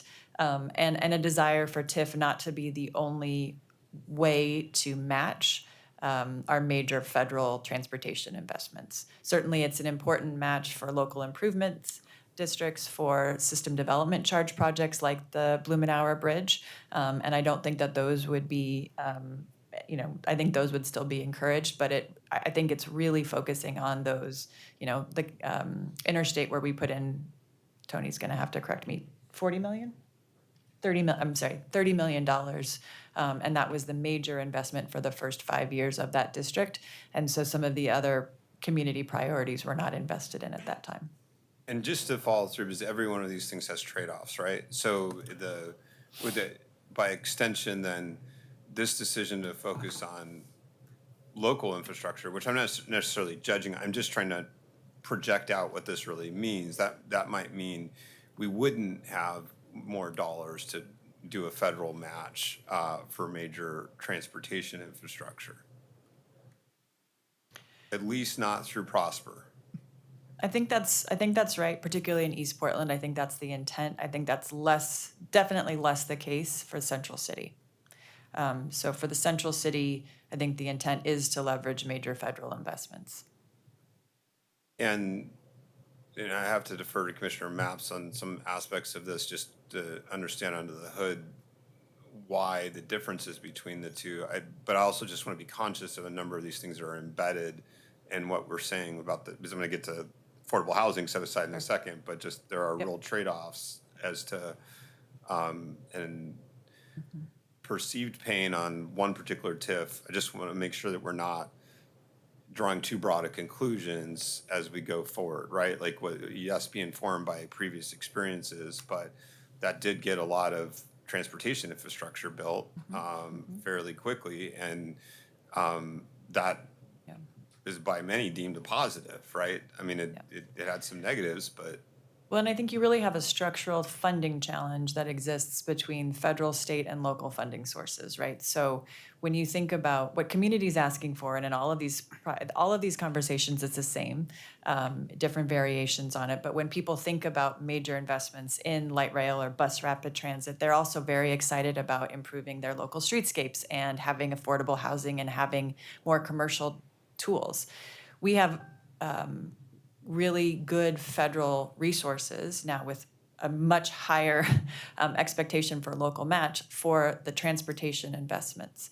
What's less well-funded is geographically specific investments that are available for stabilization investments or economic development investments. Those tools don't exist to the same extent. And so one of the things that I think people are talking about is are there other resources or other ways that Metro or other parties can help on the federal funding for the local match, and then use TIF to help offset some of the needs for affordable housing and commercial development. But you're absolutely right that that's a trade-off. It's a structural issue that we have because there's not an equivalent. If we put in $10 million or $20 million of affordable housing, then the federal government will match us 1-for-1 and guarantee that over the next 20, 30 years. Yeah, and I just, mostly for the benefit of this body, that's assuming that we can find a backfill or an alternative at Metro or somewhere else. I'm not close to those discussions, but I just want to call out the risk associated with that. Understood. With that assumption. So turning to affordable housing, the set aside, we had a pretty robust conversation last week with your team. I really appreciated that. I've been mulling this a lot. I had a brief conversation with Mayor Wheeler about it as well. If you were going to go back and look at the opportunity cost to the affordable housing set aside, what does that cost us? What does that cost Prosper? What is it taking away from you in the time since we've done the two set asides? I think first in 2006 and then in 2008. In terms of tools that could be used for other investments that Prosper makes. Well, I think, we work really closely with the Housing Bureau, and I guess I would start by saying there are many more needs that the community expresses than there are resources to meet those needs. And so one of the things that the set aside does is it helps to meet community objectives around affordable housing. It does also mean that there's less TIF that's available for economic development and for transportation or other infrastructure investments. And so as you look at the percentage of funding that's gone to affordable housing since 2000, and you look at that trajectory versus what's gone to economic development or transportation, affordable housing has become a larger portion of what TIF funds, and we've seen less investment, particularly in infrastructure, with, I think, probably a fairly similar level of investment in commercial and urban development kinds of priorities. Just to make sure I understand the last part of what you just said, it's similar to, could you just clarify that last piece? Yeah, and I'm going to actually, I don't know if Tony, if you have it, do you have it off the top of your head? We'll come back to you with that to really be able to describe year over year, but my top line assumption is that affordable housing and the resources that have gone to affordable housing, if you to compare year 2000 to year 2024, there's a much higher level of investment in affordable housing, obviously. If you were to compare the kinds of investments that we're making in public-private partnerships that support commercial development or major community priorities, it's probably about the same. What I think has declined precipitously since 2000 is the amount of funding that's going into infrastructure. But we will come back to you, or we will have information on that on October 23rd, if not before. Would really appreciate that. Yep. Because, again, all of these choices have trade-offs. It's great to talk about the positives, but also understanding the opportunity costs. And one of the biggest critiques that we discussed, about Prosper over the last 15 years is ability to deliver big projects, and we're taking away tools for Prosper, again, to solve a specific, one of the many problems we have in our community, one of the many needs in our community. I just want us to be conscious of that before we hand that off to the next form of government, as though that is something that we think should be true for the next 20 years without evaluating, because Prosper did used to deliver bigger projects. We did limit what it can do we, as a council, got very specific in 2006 and 2008, actually predates all of us, as to how we allocate those dollars that previously Prosper had more flexibility with, at least arguably. Then transitioning to the housing productivity strategy we hit last week, and, discussions over a lot, this is really a question for the Housing Bureau, but we were really wrestling to see where our biggest gaps in production were by income level. And there was some good dialogue, but it was still hard to parse out. I still came away walking away from that discussion thinking we're doing an okay job at producing federally subsidized affordable housing. You know, that maybe that's up to your 80 AMI. I'm not saying we're hitting it out of the park, but we've done an okay job out there. In part of that has nothing to do with us. That's just the market and federal subsidies versus what's going on in the private sector to fund housing.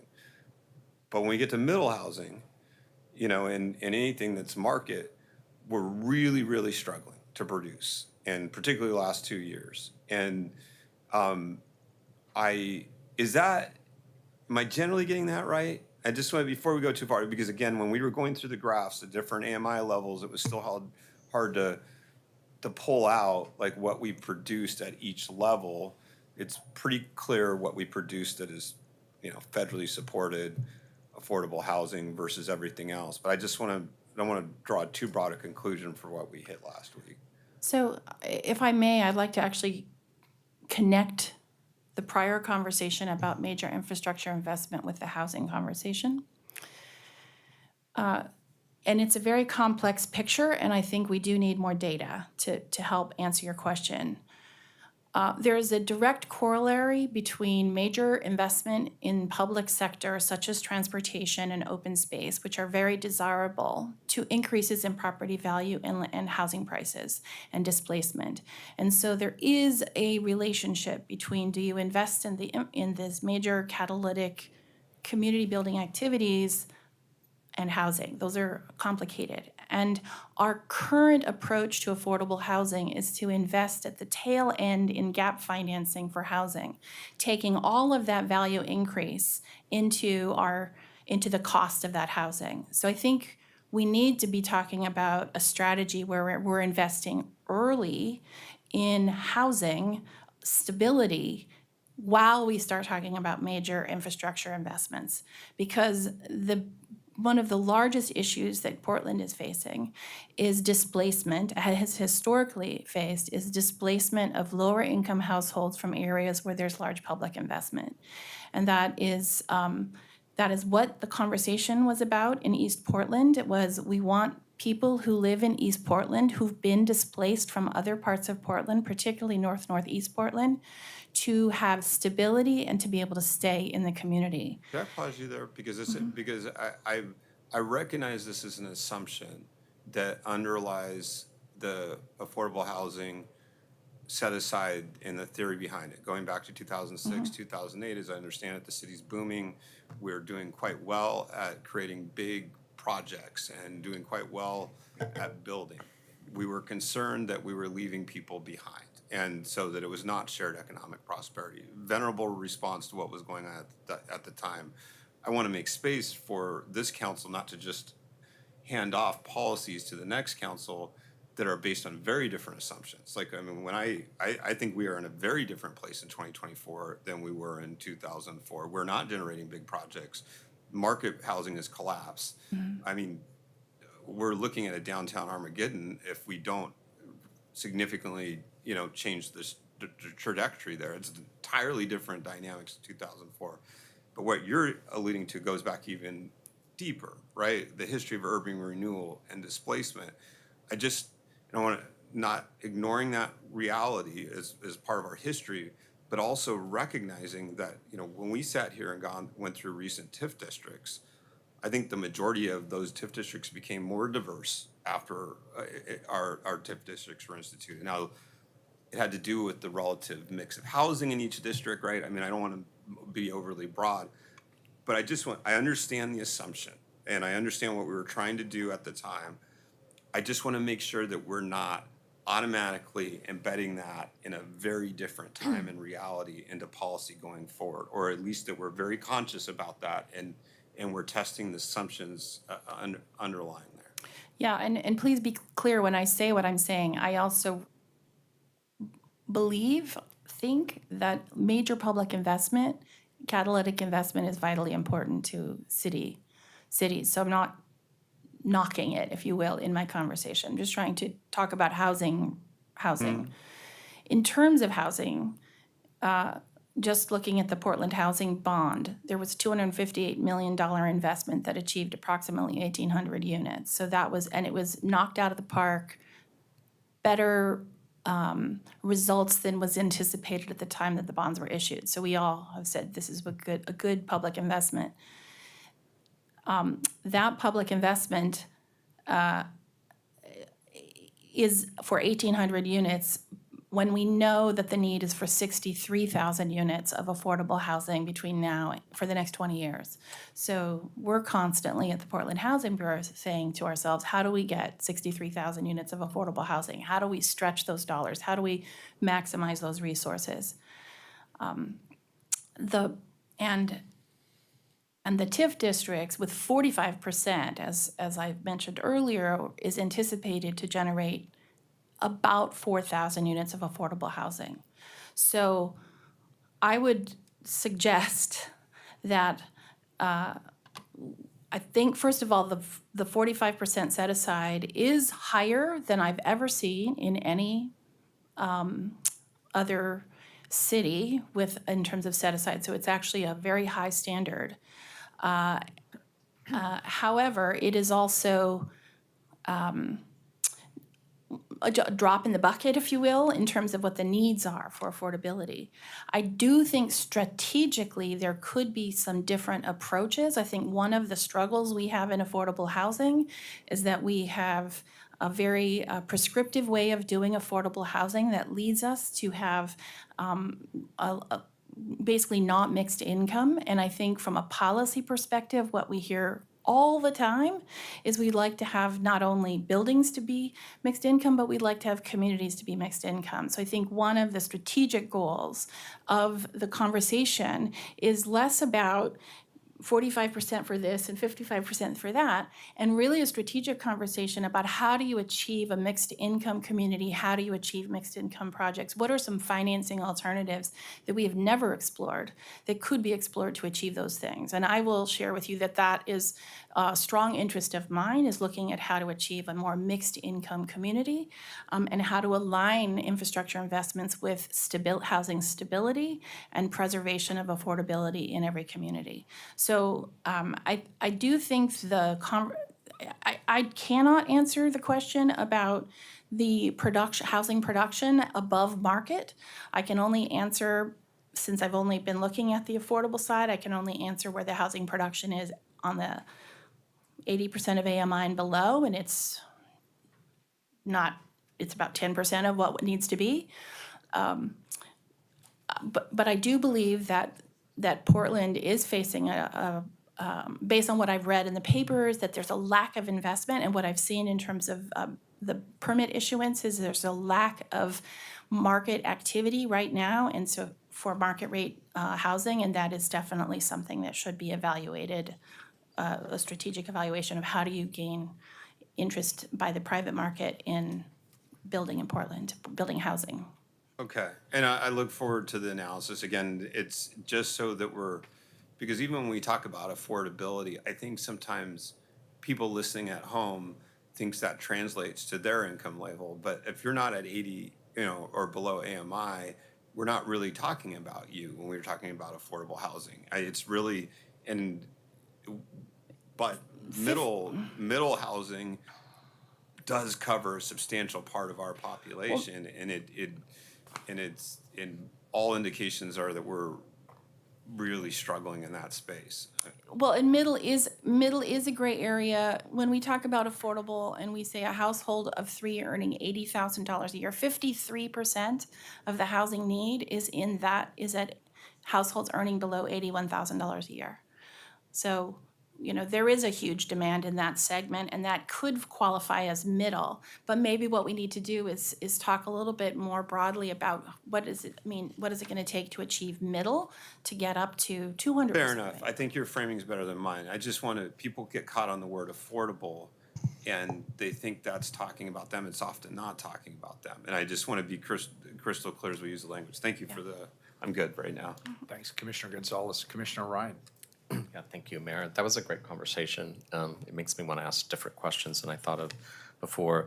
And maybe the only one I'll pause with is, would you say the Pearl District and the work that's gone on in that area that you have been a big part of is an example of mixed income? Yeah, the Pearl District is actually a really good example of a mixed-use, mixed-income Yeah. district. About 30% of the units are affordable. 35. About 35%. 35%. And I of the think that's units. higher than the perception that your average That's right. Portlander would have. So Yep. that's one reason I wanted to lift that at this Yep. moment. First of all, I'm going to miss you. So I'm just it's hitting me. I'm in denial that you won't be back much. Is this your last day? This is just my last time in front of council. Oh, okay. Yeah, I've got a couple weeks We'll left. try to find an emergency reason to bring you back. No, just kidding. Because I was on the school board in the early aughts, when I hear about TIFs, I still have some PTSD over that. So I was educated just now earlier about the legislation that took place to bring some aspirin for that headache for school districts. That said, the school districts in Portland, Park Rose, David Douglas, half a Centennial, portion of Reynolds, are their tax base can't pull off what PPS does with voters, so they don't have active bonds and levy campaigns. So I didn't want to dismiss the impact of that 1.4 million for all of them. So just wanted to say that. Mostly that was maybe a comment. I thought the testimony we heard, the one person who testified, made a lot of sense. And I think when I looked at who's involved in the committees, and we've had this conversation before, I always think there should be more inclusion of small business retailers and private sector in general. And I wonder if that's one reason why maybe someone like that is caught off guard. Any comments on the engagement that you do with the private sector? Well, particularly the Central City was heavily private sector related voices. There were a number of community voices and partners, but I think, as I mentioned at the very beginning, there are really difficult decisions in terms of what to include and what not to include. And I want to note to that point, the constraint of assessed value and acreage in the Central City is really the assessed value. Acreage is not the issue in the Central City. You have much higher assessed value per parcel. And so there's only $4 million left of assessed value properties that could go in. And we have a list of a dozen or so properties that would like to be included. So I think what we can do, because it is council's decision as to what, if you'd like to amend those, is to share a comprehensive list with you all of the properties and people who've let us know that they wish to be included.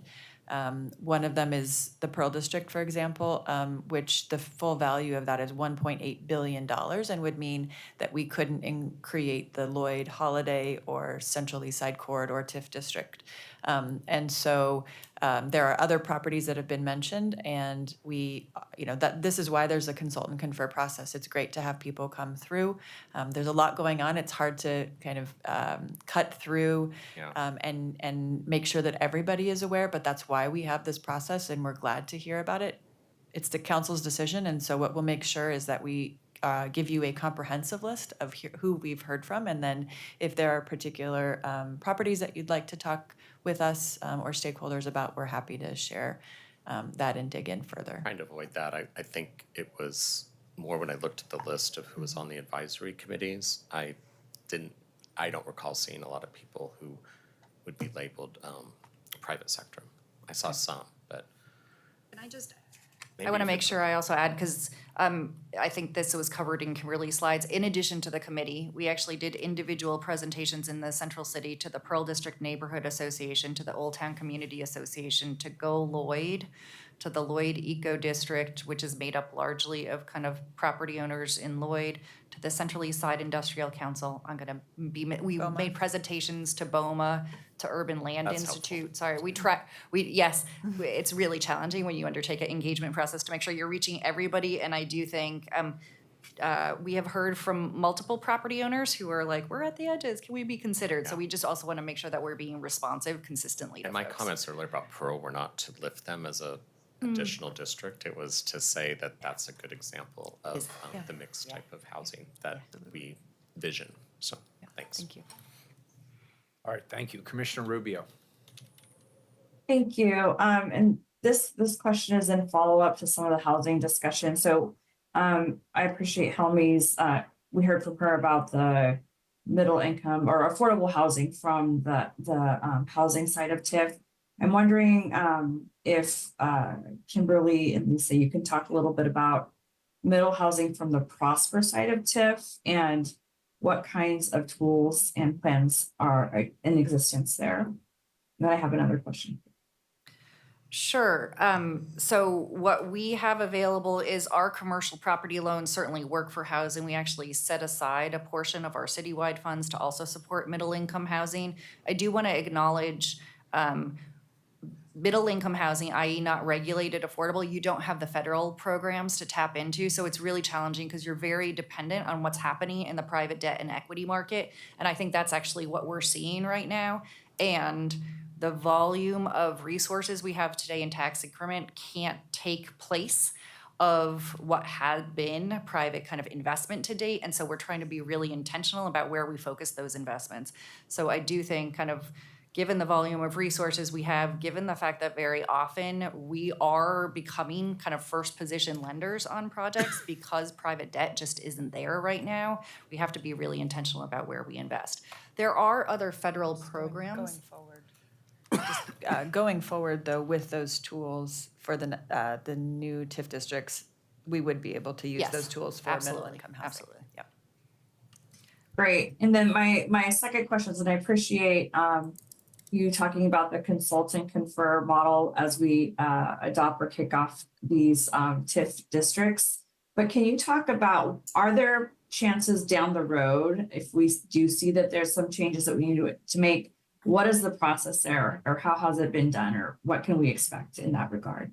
Yeah, thanks, Commissioner. So each TIF district outlines how amendments can be made. And over the life of a tax increment finance district, up to 20% of additional acreage can be brought in, or up to 20% of maximum indebtedness can be increased. And so this is not the only time in which district boundaries can be established or adjusted. If it's a minor amendment, so about 1% of the district, Prosper Portland's board can take that action. If it's a major amendment, that would come back to City Council. Thank you. All right, any further questions? I had one more. Commissioner Gonzalez. you Just the Pearl District, what was the timing of that TIF district? Created in 1997. Yeah, I think it's actually in the early 90s. The Central City Plan that was 1988 that identified the Pearl District, or the River District at the time, for expansion. The TIF district followed shortly thereafter. So I think it's actually the early 90s. Yeah, late late 90s. 90s, 98. And just to point out the exchange you had with Commissioner Ryan, if we look at that as an example of successful mixed income development, it predated our affordable housing set aside. And I don't want to oversimplify, but it's just of historic note. If we're using that as an example of good mixed income, I continue to be concerned the affordable housing set aside may be an overly blunt instrument for what we're trying to achieve at this point in time. But I'm open to being convinced otherwise. Thank you. All right, very good. This is a report. I'll entertain a motion to accept the report. So moved. Commissioner Maps moves. Can I get a second, please? Second. Commissioner Gonzalez seconds. Any further discussion? Seeing none. Keelan, please call the roll on the report. Gonzalez, Aye. Maps, Aye. Rubio. I want to once again thank the community members who participated in the process. It was not a simple exercise. And the question in front of them wasn't just whether they wanted a TIF district. It was much more complex than that. We need to know what exact pieces of property to include, what types of things the money could be spent on, and also more importantly, who should help create those detailed spending plans. And that's a lot of work to get through. So I'm deeply grateful to everyone who went on that journey with us. And I'll save the full thank yous for once the actual proposals are in front of us for consideration. But I also just briefly want to sincerely thank the staff. Shepherding the process was a huge amount of work. And I know that when we first brought up the idea of looking into the new TIF districts in Central City and East Portland, both areas at the same time, and having meaningful process and getting it all wrapped up in a year, I remember Kimberly and her team giving us these looks like you could tell they're processing the information and trying to figure out how to kindly respond to us.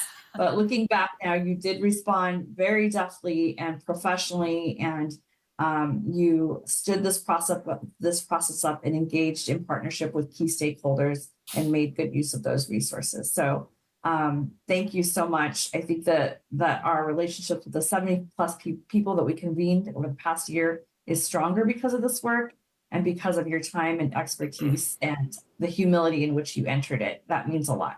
So thanks again, and I'm happy to vote aye. Ryan? Yes, thank you, Kimberly, Helmy, Lisa, and Jesse. And you're going to be busy till the end, Director Branham, and you're really setting up Prosper Portland for the next decade, it seems. Really, you're a class act. I've watched you blossom in your career. We've known each other for a while in different capacities, and you'll really be missed. Your presentation overall made sense, and I like what Commissioner Rubio said. It was more comprehensive than usual. I felt like it was less literal and became more like an ecosystem. And so, thank you. I'm especially thrilled to see your focus on downtown parks and plazas, as they're often really the place where public activation takes place, and it has a direct impact on downtown retailers and restaurants who need to be more responsive to help. They need to be more included in this type of thinking. And truly, this summer, we just had our best summer in 4 years downtown in terms of retailers. Wish we had more of them. Many of them had to close down over the last few years, but they all reported to me every time there was an event, that's when their sales went up, whether it was retail or restaurants. So, and our downtown parks and plazas are activation centers for the arts. It's a presentation space.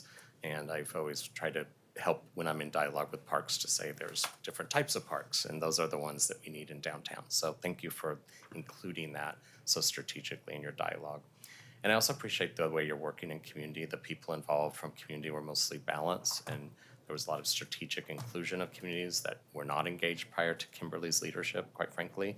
And that said, I still think we can include more engagement on the private sector is needed. Maybe it's the small business retailers. And that's hard because they don't have enough capacity as it is. But if there's a way to incentivize them to be at the table on the front end, I think that would be helpful, especially as we expand to main streets outside of the main area, outside of Central District.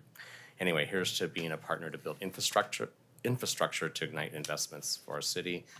Great report. I vote aye. Wheeler? Great projects. This makes a lot of sense. Kimberly, thank you for your leadership. Again, thanks to everybody. I vote aye. The report is accepted. We'll move on to the second time certain item 784, a proclamation. Proclaim September 2024 to be Suicide Prevention Awareness Month. Colleagues, our next item, as you just heard, is a proclamation recognizing September 2024 to be Suicide Prevention Awareness Month. This is an occasion that we mark each and every year. To begin, I'd like to introduce our two presenters this morning, Taisha McCool-Riley, who's a mental health program specialist with our Bureau of Human Resources, and Courtney Gilmore, a wellness program manager also with the Bureau of Human Resources. Thank you both for being here this morning. I certainly look forward to your presentation. Good morning. Thank you for having us. It is a pleasure, as usual, to come sit before you all and to really promote health and wellness for city employees and for our community at large. I want to start off by giving an activation warning that the topic that we're discussing is sensitive and it should be approached with caution. We may, sharing space with one another, we may feel ourselves physically, emotionally, psychologically feeling challenged or feeling some angst around the content that will be shared. And I just encourage everyone to extend themselves grace and compassion. And to be kind to yourselves as we present, because the potential for activation is high. Today I sit before you along with my colleagues acknowledging the everlasting profound impacts of attempted suicide and completed suicide. As we discuss this sensitive yet relevant topic that many of us may be able to relate to or have been impacted by, let us please pause in honor of those who have died by suicide.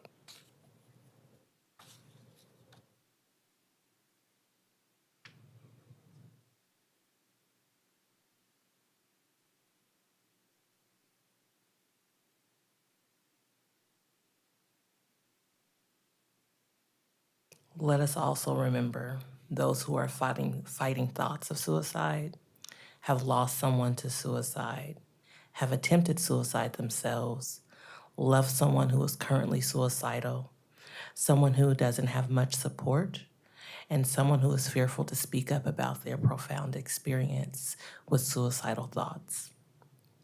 Today, as I sit in front of you, many of you know that I am the mental health specialist for the city of Portland. I'm also a practicing therapist. And so for me, this hits home personally and professionally. I have lost several clients to suicide. And in my personal life, I've had losses as well as folks who have attempted, as well as those who call on the friend or family therapist to be the support when they are in need. It is important that we be here today because we cannot afford to continue to be silent. We have to be the voice. We have to be the listening ear. We have to be the person that sees the individual who may be suffering. I want to say that on average, there is one suicide death every 40 seconds globally, meaning that there will be several lives lost during our presentation today. And when we leave this place and we end our presentation, I want us to remember that this is a reality for so many, not just in our city, not just in Oregon, but across the world. Often people don't want their lives to end. They just wish the pain they're experiencing in life would end. Life can become overwhelming for people of all ages from all different places and spaces. Suicide is a topic that must be brought out into the darkness because that's how we save lives, by shedding light on the dark things, as suicide can be a silent killer. Suicide is the leading cause of death among working age adults in the U.S., with far-reaching social, emotional, and economic consequences. It is important for the city of Portland to put in place measures to promote the good mental health of their employees and to have a plan for supporting employees and colleagues with mental health conditions or who have been at risk of suicide. This also includes our colleagues that we have lost. This also includes our surviving colleagues of those who have been lost and how we support them. This includes those who are working in the field witnessing suicides in the community and having to secure scenes and having to support those in community. This means that we also have to adopt a trauma response support. What does it look like to deal with trauma and to process this with employees and to help them process that over time? This looks like recent work that I've done, creating a trauma debriefing guide and support process, building a resilience action plan for teams, and also creating the city's first suicide prevention guide. Promoting mental health and wellness in the workplace will not only support suicide prevention, but also increase productivity, well-being, and healthier functioning communities. Increasing our awareness creates space to share stories of recovery, resilience, and meaning-making, and support to create a more powerful tale and humanize the realities related to suicide and its impacts. Preventing suicide is often possible, and you are a key player in its prevention. Through action, you can make a difference to someone in their darkest moments. As a member of society, a child, as a parent, as a friend, as a colleague, or as a neighbor, we can all play a role in supporting those experiencing a suicidal crisis or those bereaved by suicide. In this, let's remember education is vital. We have to be willing and open to learning more, understanding the warning signs and symptoms, and how we can move forward in intentional and meaningful ways to support those who may be having that experience. By encouraging understanding, reaching in, and sharing experiences, we want to give people the confidence to take action. To prevent suicide requires us to become a beacon of light to those in pain. And I close with, if you or someone you know are experiencing distress, you can call or text 988. You can go to your nearest ER. You can call 911 if you feel safe and comfortable to do so. If you already have had that experience and you have a safety plan, you can follow your safety plan. You can reach out to EAP. You can notify your PCP, and you can reach out to others who can be a support to you. I thank you all so much for your time today. And I want you all to just be on the lookout for up and coming information related to suicide awareness and prevention throughout the month of September. Thank you. And does that complete your presentation? Yes, and then next is the proclamation. Yeah, we'll go to council Okay. comments and we'll come right back to you. Perfect. Commissioner Maps, you're up first. Thank you. First, thank you so much for your presentation today. This is an incredibly important topic. I also want to say to my colleagues and to everyone watching at home, I am proud to join you once again in proclaiming September to be Suicide Prevention Awareness Month here in Portland, Oregon. I also want to take a moment to acknowledge the advocacy of Sarah Hobbs, who has been a passionate and tireless champion of this proclamation. Sarah just had to leave this council meeting to attend a different event, but she wanted to assure me that she very much wished she could be here today, and I very much want to assure her that we are thinking of her and appreciate her advocacy. And I also want to say this, this proclamation is not just a statement, it is a call to action. It reminds us that we must continue to educate our friends, family, and neighbors about the resources available to prevent suicide and support mental health in our community. There is help. For example, the National Suicide Prevention Lifeline is now accessible by calling or texting 988. If you need that number, I sure hope that you use it, and I hope that you share it with folks who are in need too. Thank you very much. Thank you. Thank you, Commissioner Maps. Commissioner Rubio. Thank you, Mayor, and thank you for bringing this proclamation forward, and also to Taisha and Courtney for being here today. Suicide touches everyone in our family, as Taisha has, and everyone, and every family or friend circle, as Taisha has stated, is impacted. And if you think that you don't have that, you're wrong. And also, suicide rates are the highest with our older population, and recent surveys have told us that 10% of our youth in between 9th grade and 12th grade report that they've made at least one suicide attempt in the past 12 years. And when I heard that, those are staggering numbers. But one way that we can all help is by making sure that we're always talking to one another, and more importantly, listening. And this topic is a hard one, especially when it comes to our families and friends, but we have to have the conversation when we get a sense that someone is feeling low, or just to check in, especially when it comes to our loved ones. This is why the human connection and dialogue and education about all parts of prevention is very important. And we need to do the work and education for ourselves to know those signs. So I'm so glad to know that our city encourages people to prioritize well-being and to practice self-care, but also to center our mental wellness. So thank you to staff and advocates and organizations who are leading this work. And thank you for the difference you're making in people's lives. Thank you. Thank you, Commissioner Rubio. Commissioner Ryan. Yes, thank you for the powerful presentation, Taisha, and it's always really good to see you. And Courtney, I look forward to hearing your voice soon. I really appreciate the moment of silence. It was deeply moving. Like most people, at least my age, there's several people that instantly come to your heart that,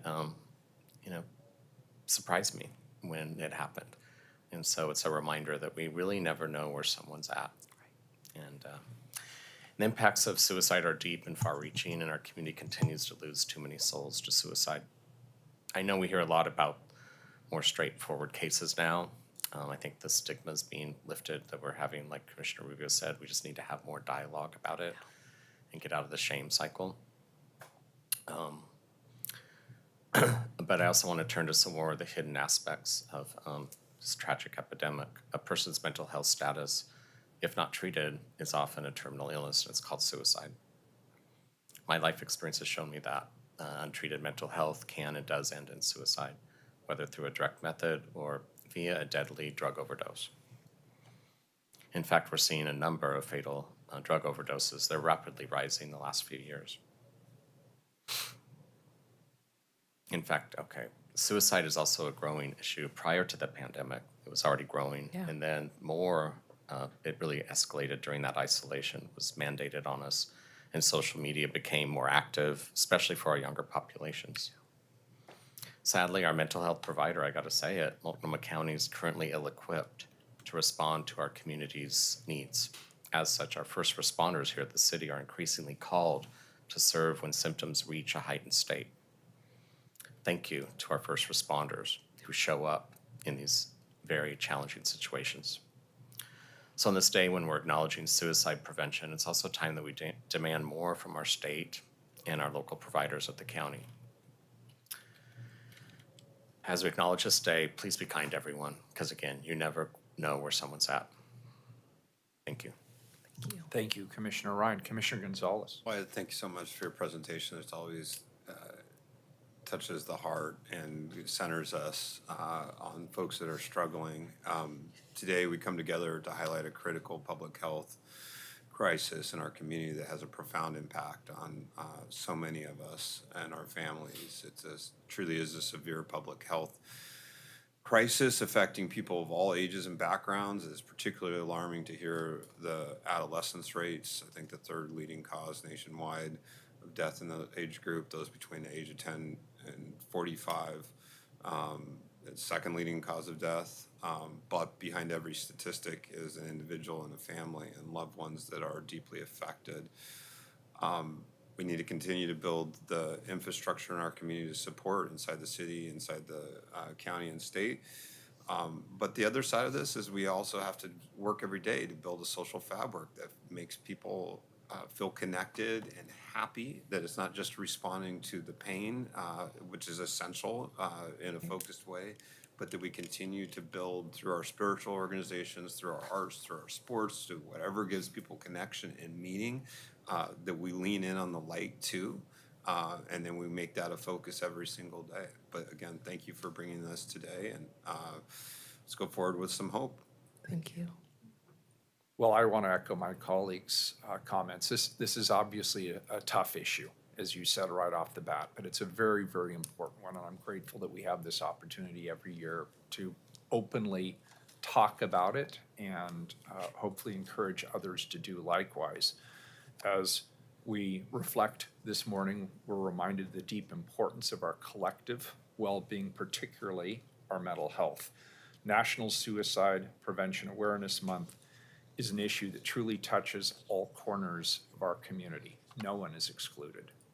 We're here to recognize the silent struggles within our community and affirm that each battle, each life has profound significance. Suicide is a public health crisis, and it leaves deep scars, not only on the individuals who are directly impacted, but also on family, on friends, on coworkers. It's crucial that we address this issue not sporadically, but with sustained attention and resources. As part of that, we must always ensure that support and understanding are readily available for those in need. In our roles as community members and as leaders, we must be ready and we must be proactive.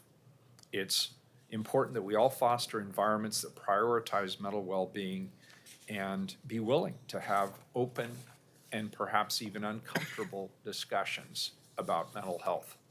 Once again, I want to thank our incredible staff from the Bureau of Human Resources for bringing this presentation and proclamation forward. HR does not always get the credit I think it absolutely deserves, particularly in this day and age. A lot of our employees rely very, very heavily on your good work and your excellence. And I want to acknowledge that, and I want to thank you for your continued leadership.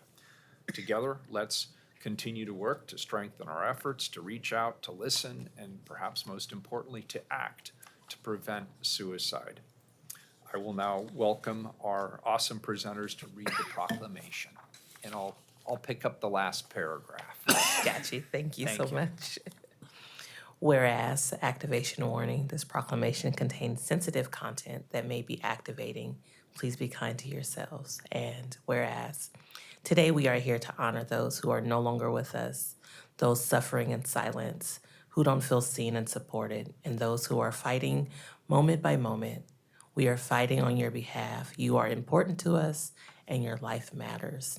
And whereas the City of Portland affirms that National Suicide Prevention Awareness Month, September 2024, promotes awareness of the importance of tending to our mental health, as it is essential, and acknowledges that those living with mental health disabilities are deserving of care, understanding, compassion, and pathways to hope, healing, recovery, fulfillment, and inclusivity.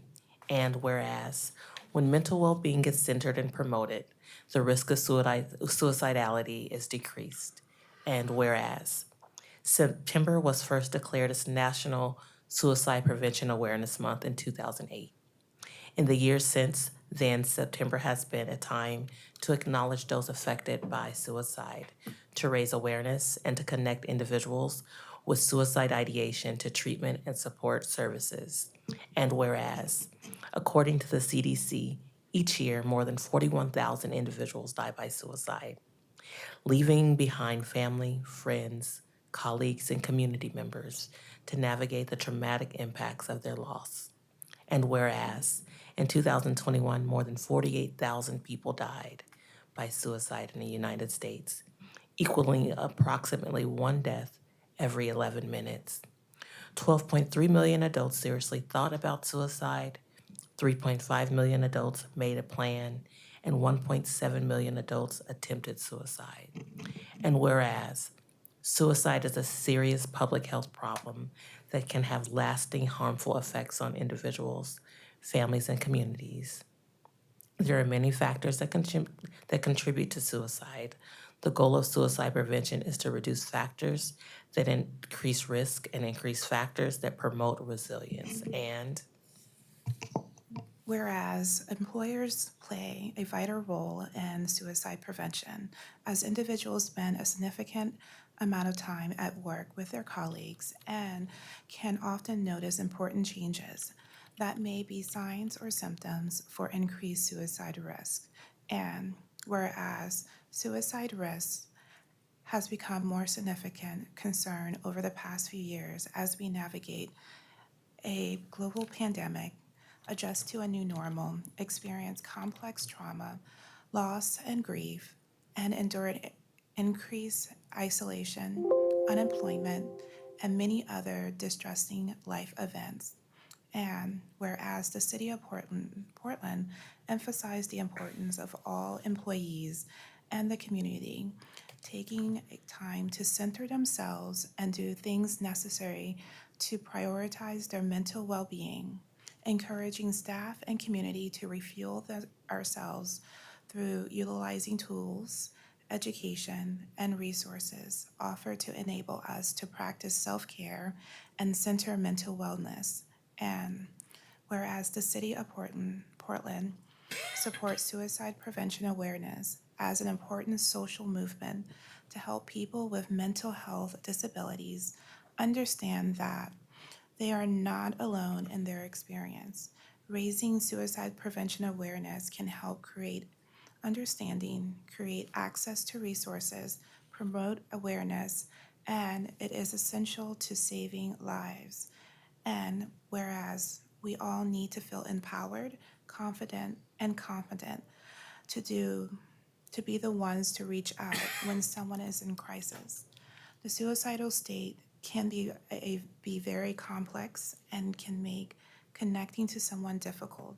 By increasing awareness and promoting the need for support, we can have an impact. If we can connect with someone in crisis, we can help save a life. Now therefore, I, Ted Wheeler, Mayor of the City of Portland, Oregon, the City of Roses, do hereby proclaim September 2024 to be Suicide Prevention Awareness Month in Portland and encourage all Portlanders to honor this month. Thank you. Thank you both for being here this morning. Thank you. And the great work you do. Colleagues, we'll take a 5-minute recess. We're in recess.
proclaim September 13th through the 22nd, 2024 to be Welcoming Week.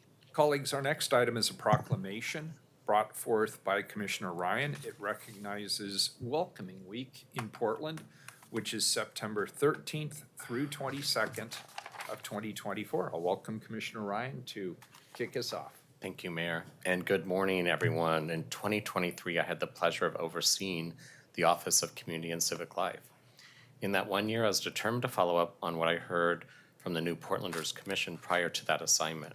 They felt unseen by past commissioners and even the leadership at Civic Life. As such, I was proud to play a small part in revitalizing our Welcome Week traditions in civic life and lean into the Bureau's strengths of embracing Portland's diversity and providing nimble, culturally specific community services. Immigrants and refugees are welcome in Portland, and we are thrilled to have you. I am continually impressed by the economic vibrancy and resilience immigrant and refugee communities bring to Portland. Many of our emerging economies come from those immigrants and refugees that we welcome into our great city. Entire communities and industries are established. And yesterday, I was included in a ceremony led by Attorney General Ellen Rosenblum that connected the dots between their legislative and policy work on hate crimes with legislation. They now have a partner in civic life and their leaders who have relationships with those representing communities on the ground to make this work more operational. I can't wait to see how the New Portlanders choose to innovate, create, and prosper in our river city. And now it's my pleasure to introduce Interim Director Murat Ratti and the new Portlanders leader, Wafa, to take it away, you amazing leaders. I'm so glad you're all here. And introduce who's your guest. Mayor, Commissioners, City Administrator. My name is Murat Ratti from the Office of Community and Civic Life. Thank you for providing the opportunity to formally support Portland's vibrant immigrant and refugee communities this morning. The Office of Community and Civic Life went through some significant changes since last year, changes that positively impacted our city immigrant and refugee program and strategic planning for our diverse communities. Thanks to the unconditional support from Commissioner Ryan's office, thanks again, and right afterward from the Mayor's office as well, we have been able to significantly empower the city's immigrant and refugee program, securing essential funding to launch Portland's very first legal service clinic in collaboration with the Portland Community College, with a particular focus on supporting services for youth populations. We were also able to consolidate the New Portlander Policy Commission structure and initiating some strategic partnerships, as mentioned by Commissioner Ryan, at the state and federal levels with key institutional stakeholders. It is my pleasure to be here today for this proclamation, and I will pass it to our Immigrant and Refugee Program Coordinator, Wafa, to take it from here and introduce two of our New Portlander Policy valuable members. Thank you. Good morning, Mayor Wheeler, Commissioners, and colleagues. My name is Wafa Al-Maqdari. I'm the Immigrant Refugee Coordinator for the Office of Community and Civic Life. Thank you for giving us time and opportunity to speak today. I'm honored to stand before you to share the incredible efforts of the City of Portland Immigrant and Refugee Program and the Office of Community and Civic Life as we prepare for Welcoming Week 2024. Welcoming Week is a time when our city unites to celebrate the diversity, strength, and resilience of our immigrant and refugee communities. It reflects Portland's deep commitment to building inclusive, safe, and equitable spaces for everyone. This year, we have a remarkable lineup of events that show these values. Our opening ceremony at Ventura Park will kick off the week of September 13th with vibrant music, performances, and family-friendly activities. This is just the beginning of a week-long celebration, which includes the Immigrant Story Live on September 14th, where we will hear powerful stories from individuals who have enriched our community with their diverse experience and cultures. On Sunday, September 15, we invite everyone to the Eastern European Community Celebration at the Portland Building. The following evening, Monday, September 16, we will host Uprooted Art Show featuring powerful work of refugee artists. On Wednesday, September 18, we offer two key events. The Legal Service Clinic at PCC Cascade will provide essential legal services to community members, followed by the lively Alberta House Block Party at that evening. On September 17, we will witness one of the most touching moments of the week with our naturalization ceremony, where 30 immigrants will be sworn in as U.S. citizens. We will also host a job and resource community fair to connect individuals with services and opportunities.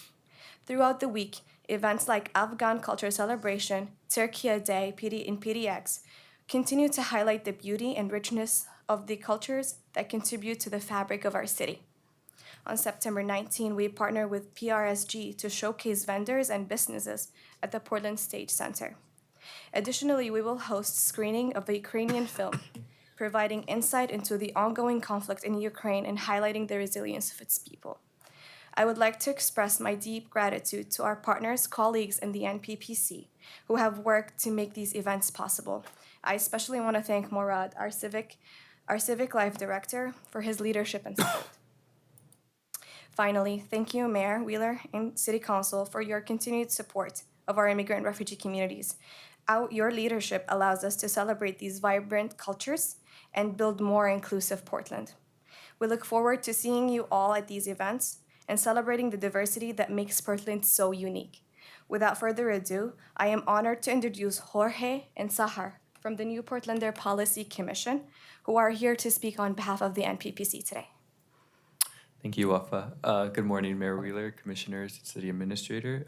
Nice to see you all again. As Wafa stated, my name is Jorge Sanchez Bautista. I am one of the New Portlanders Policy Commissioners. Currently, I'm the only youth member, proudly serving and representing the youth voice in the Portland area. Currently, the New Portlanders Policy Commission, or NPPC, has 21 commissioners with 4 soon positions being filled.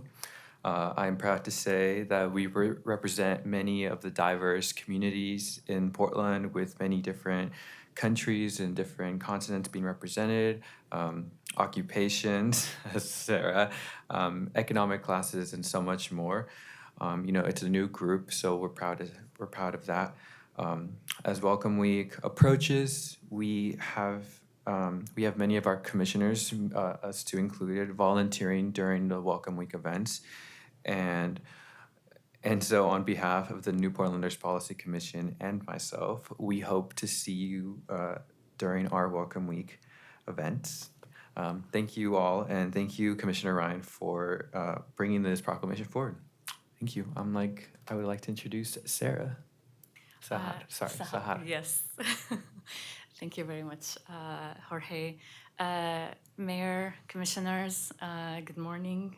We're still in the morning. My name is Sahar Wilson, and I am the Marketing Communications Coordinator for Pacific Refugee Support Group. I am also a volunteer commissioner on the New Portlander Policy Commission. Very pleased to be here. Thank you for providing the space. I am going to highlight our one for the first time collaborating with the City of Portland to host Welcoming Week events coming up next week. And our event is basically in collaboration with the City of Portland, as well as some of partner organizations like World Oregon, OKU, and Portland Center Stage, where our festivities are going to take place. And this event is 3 components. One of them is it's a ceramics exhibit for one of our volunteers who tells the story of refugee journeys through the ceramics medium. And that is going to be held from September 13th to the 22nd in Portland Center Stage. The second component is on September 18th and 19th. We will have some tabling-like fair where we have music and food vendors for Portlanders to have a taste from the world, really, where we gather in Portland Center Stage.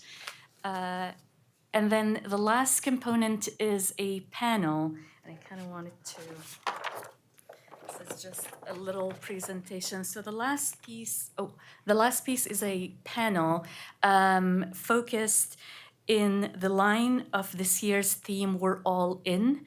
And it is a discussion that is going to explore the work done in the state, city, and state-city levels, highlighting how grassroots organizations and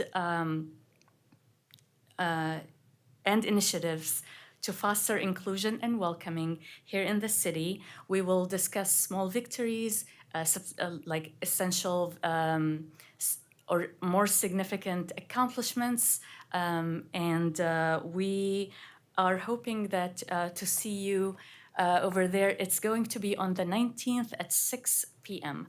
And so we have several panelists, and I want to see if it is at all appropriate to leave some of my invitation cards with the clerk over here, and I hope to see you all. Thank you very much. Great, thank you. And does that complete the presentation? Yes. Very good. So Commissioner Ryan's going to read the proclamation, but first we'll do council comments. We'll start with Commissioner Mapps. First, let me start off by thanking our guests for today's presentation. This is always, I think, one of my favorite and most uplifting weeks of the year. I also want to say to my colleagues that I'm delighted to join you in declaring September 13th through the 22nd, 2024 to be Welcoming Week here in Portland.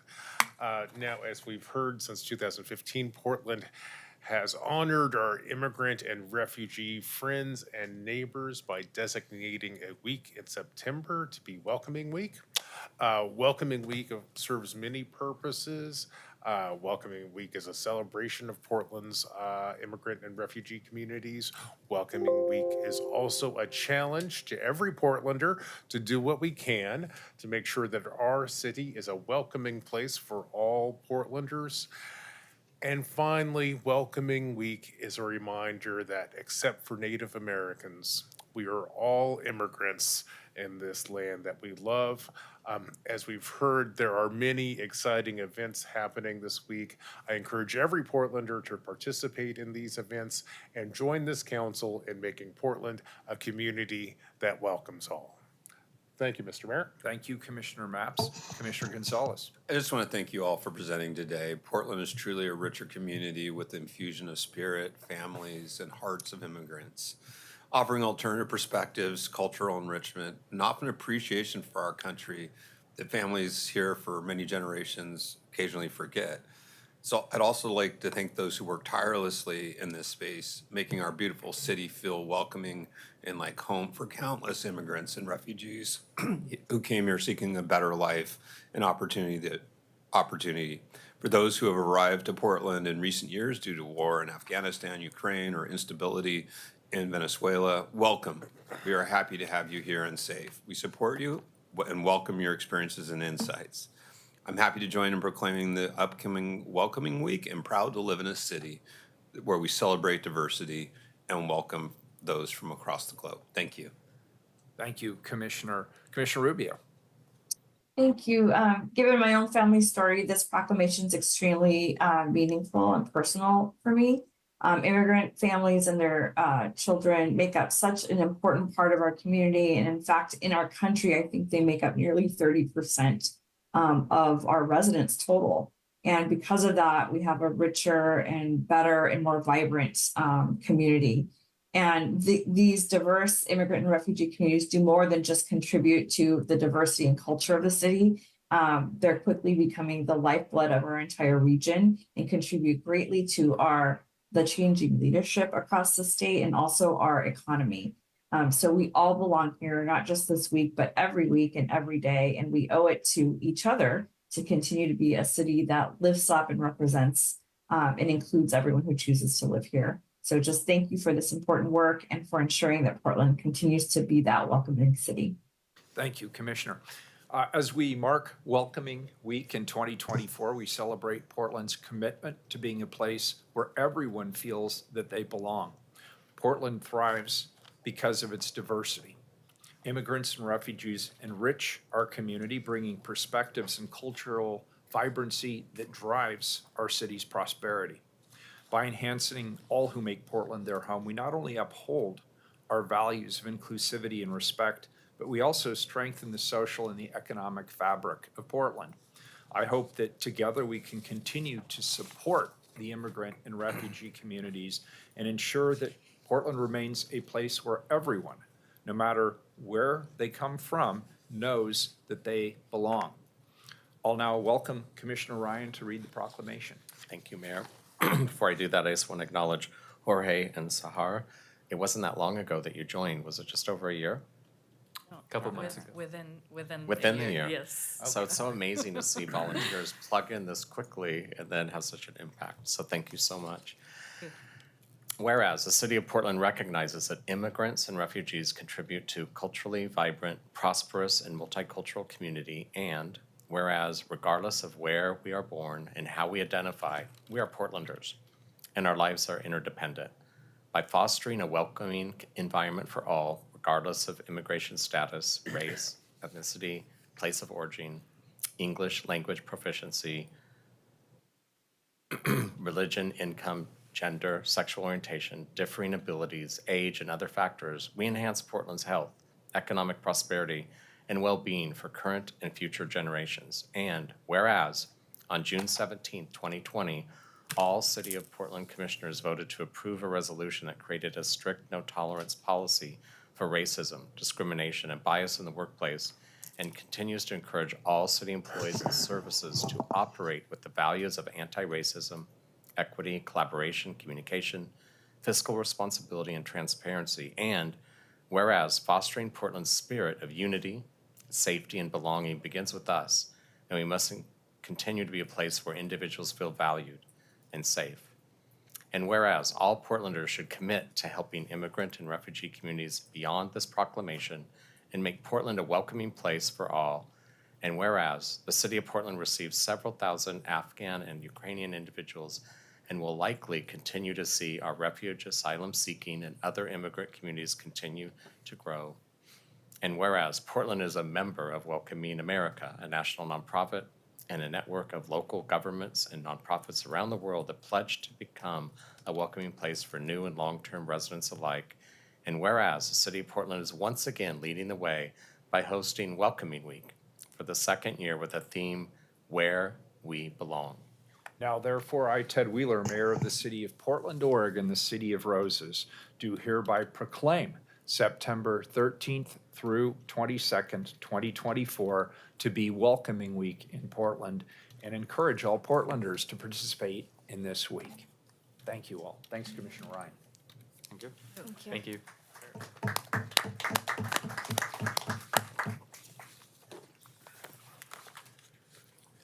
Second item here on the regular agenda is a second reading, 792.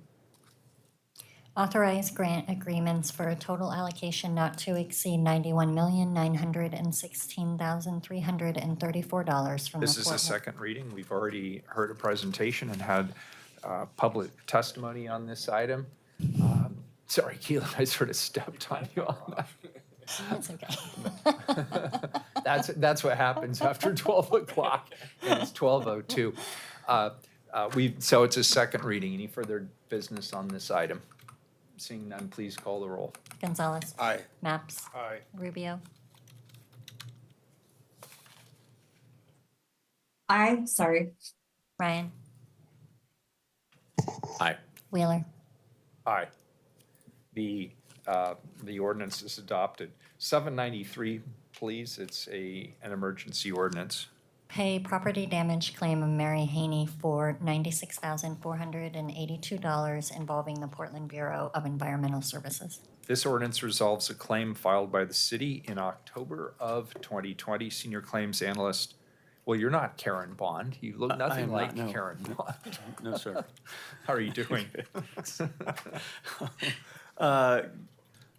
Good afternoon, Mayor and Council. I am not Karen Bond, Jonas Beery, the DCA of Budget and Finance and the city's Chief Financial Officer. This ordinance settles a property damage claim brought by Mary Haney resulting from stormwater overflow onto a property in Northeast Portland. A tort claim was filed resulting from that overflow on September 18th, 2020.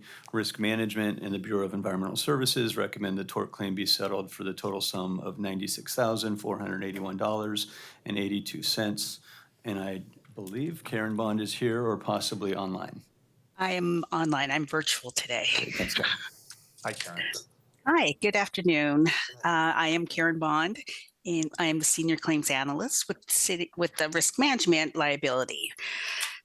This claim arises from the flooding to the claimant's home during the heavy rainstorm that occurred in Portland on September 18th, 2020. The claimant's property is located at the north end of a cul-de-sac. The street that the area slopes down to the north toward the claimant's home, which is at the low end of a long straight roadway. In addition to the cross streets, south of the cul-de-sac drains stormwater toward the street in front of the claimant's home, adding to the flow heading into the cul-de-sac. The loss was primarily the result of leaf drop plugging inlets along the street of the claimant's home, located on and at the bottom of the cul-de-sac. Because of the leaves, the stormwater was not draining into the inlets, causing it to pool in front of the claimant's home. The water flooded over the claimant's driveway, into the garage, and down into a finished daylight basement. The water also flowed through an exterior concrete retaining wall, causing it to crack and necessitating replacement.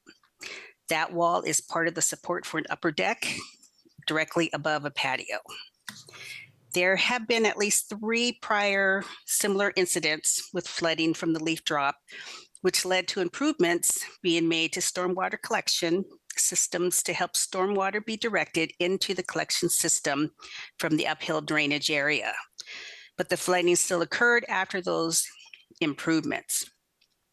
Because of the recent 2020 flooding, the city completed additional modifications to 2 inlets in front of the claimant's house and 1 in front of a neighbor's house to better help with the clearing of leaf debris. That work was completed on October 13th, 2020. This location was added to the PBOT or maintenance operation hotspot list, and street sweeping was requested to occur more frequently. The flooding has not occurred again since that work was done in October. The damage amounts claimed in this loss are supported by a detailed bid from a restoration company, an experienced firm specializing in disaster, flood, fire, etc., repair. The claimant had some additional costs for personal property damaged in the flood and for immediate cleanup expenses. Risk Management hired an independent appraiser to inspect the exterior damages and provide a review of the detailed bid.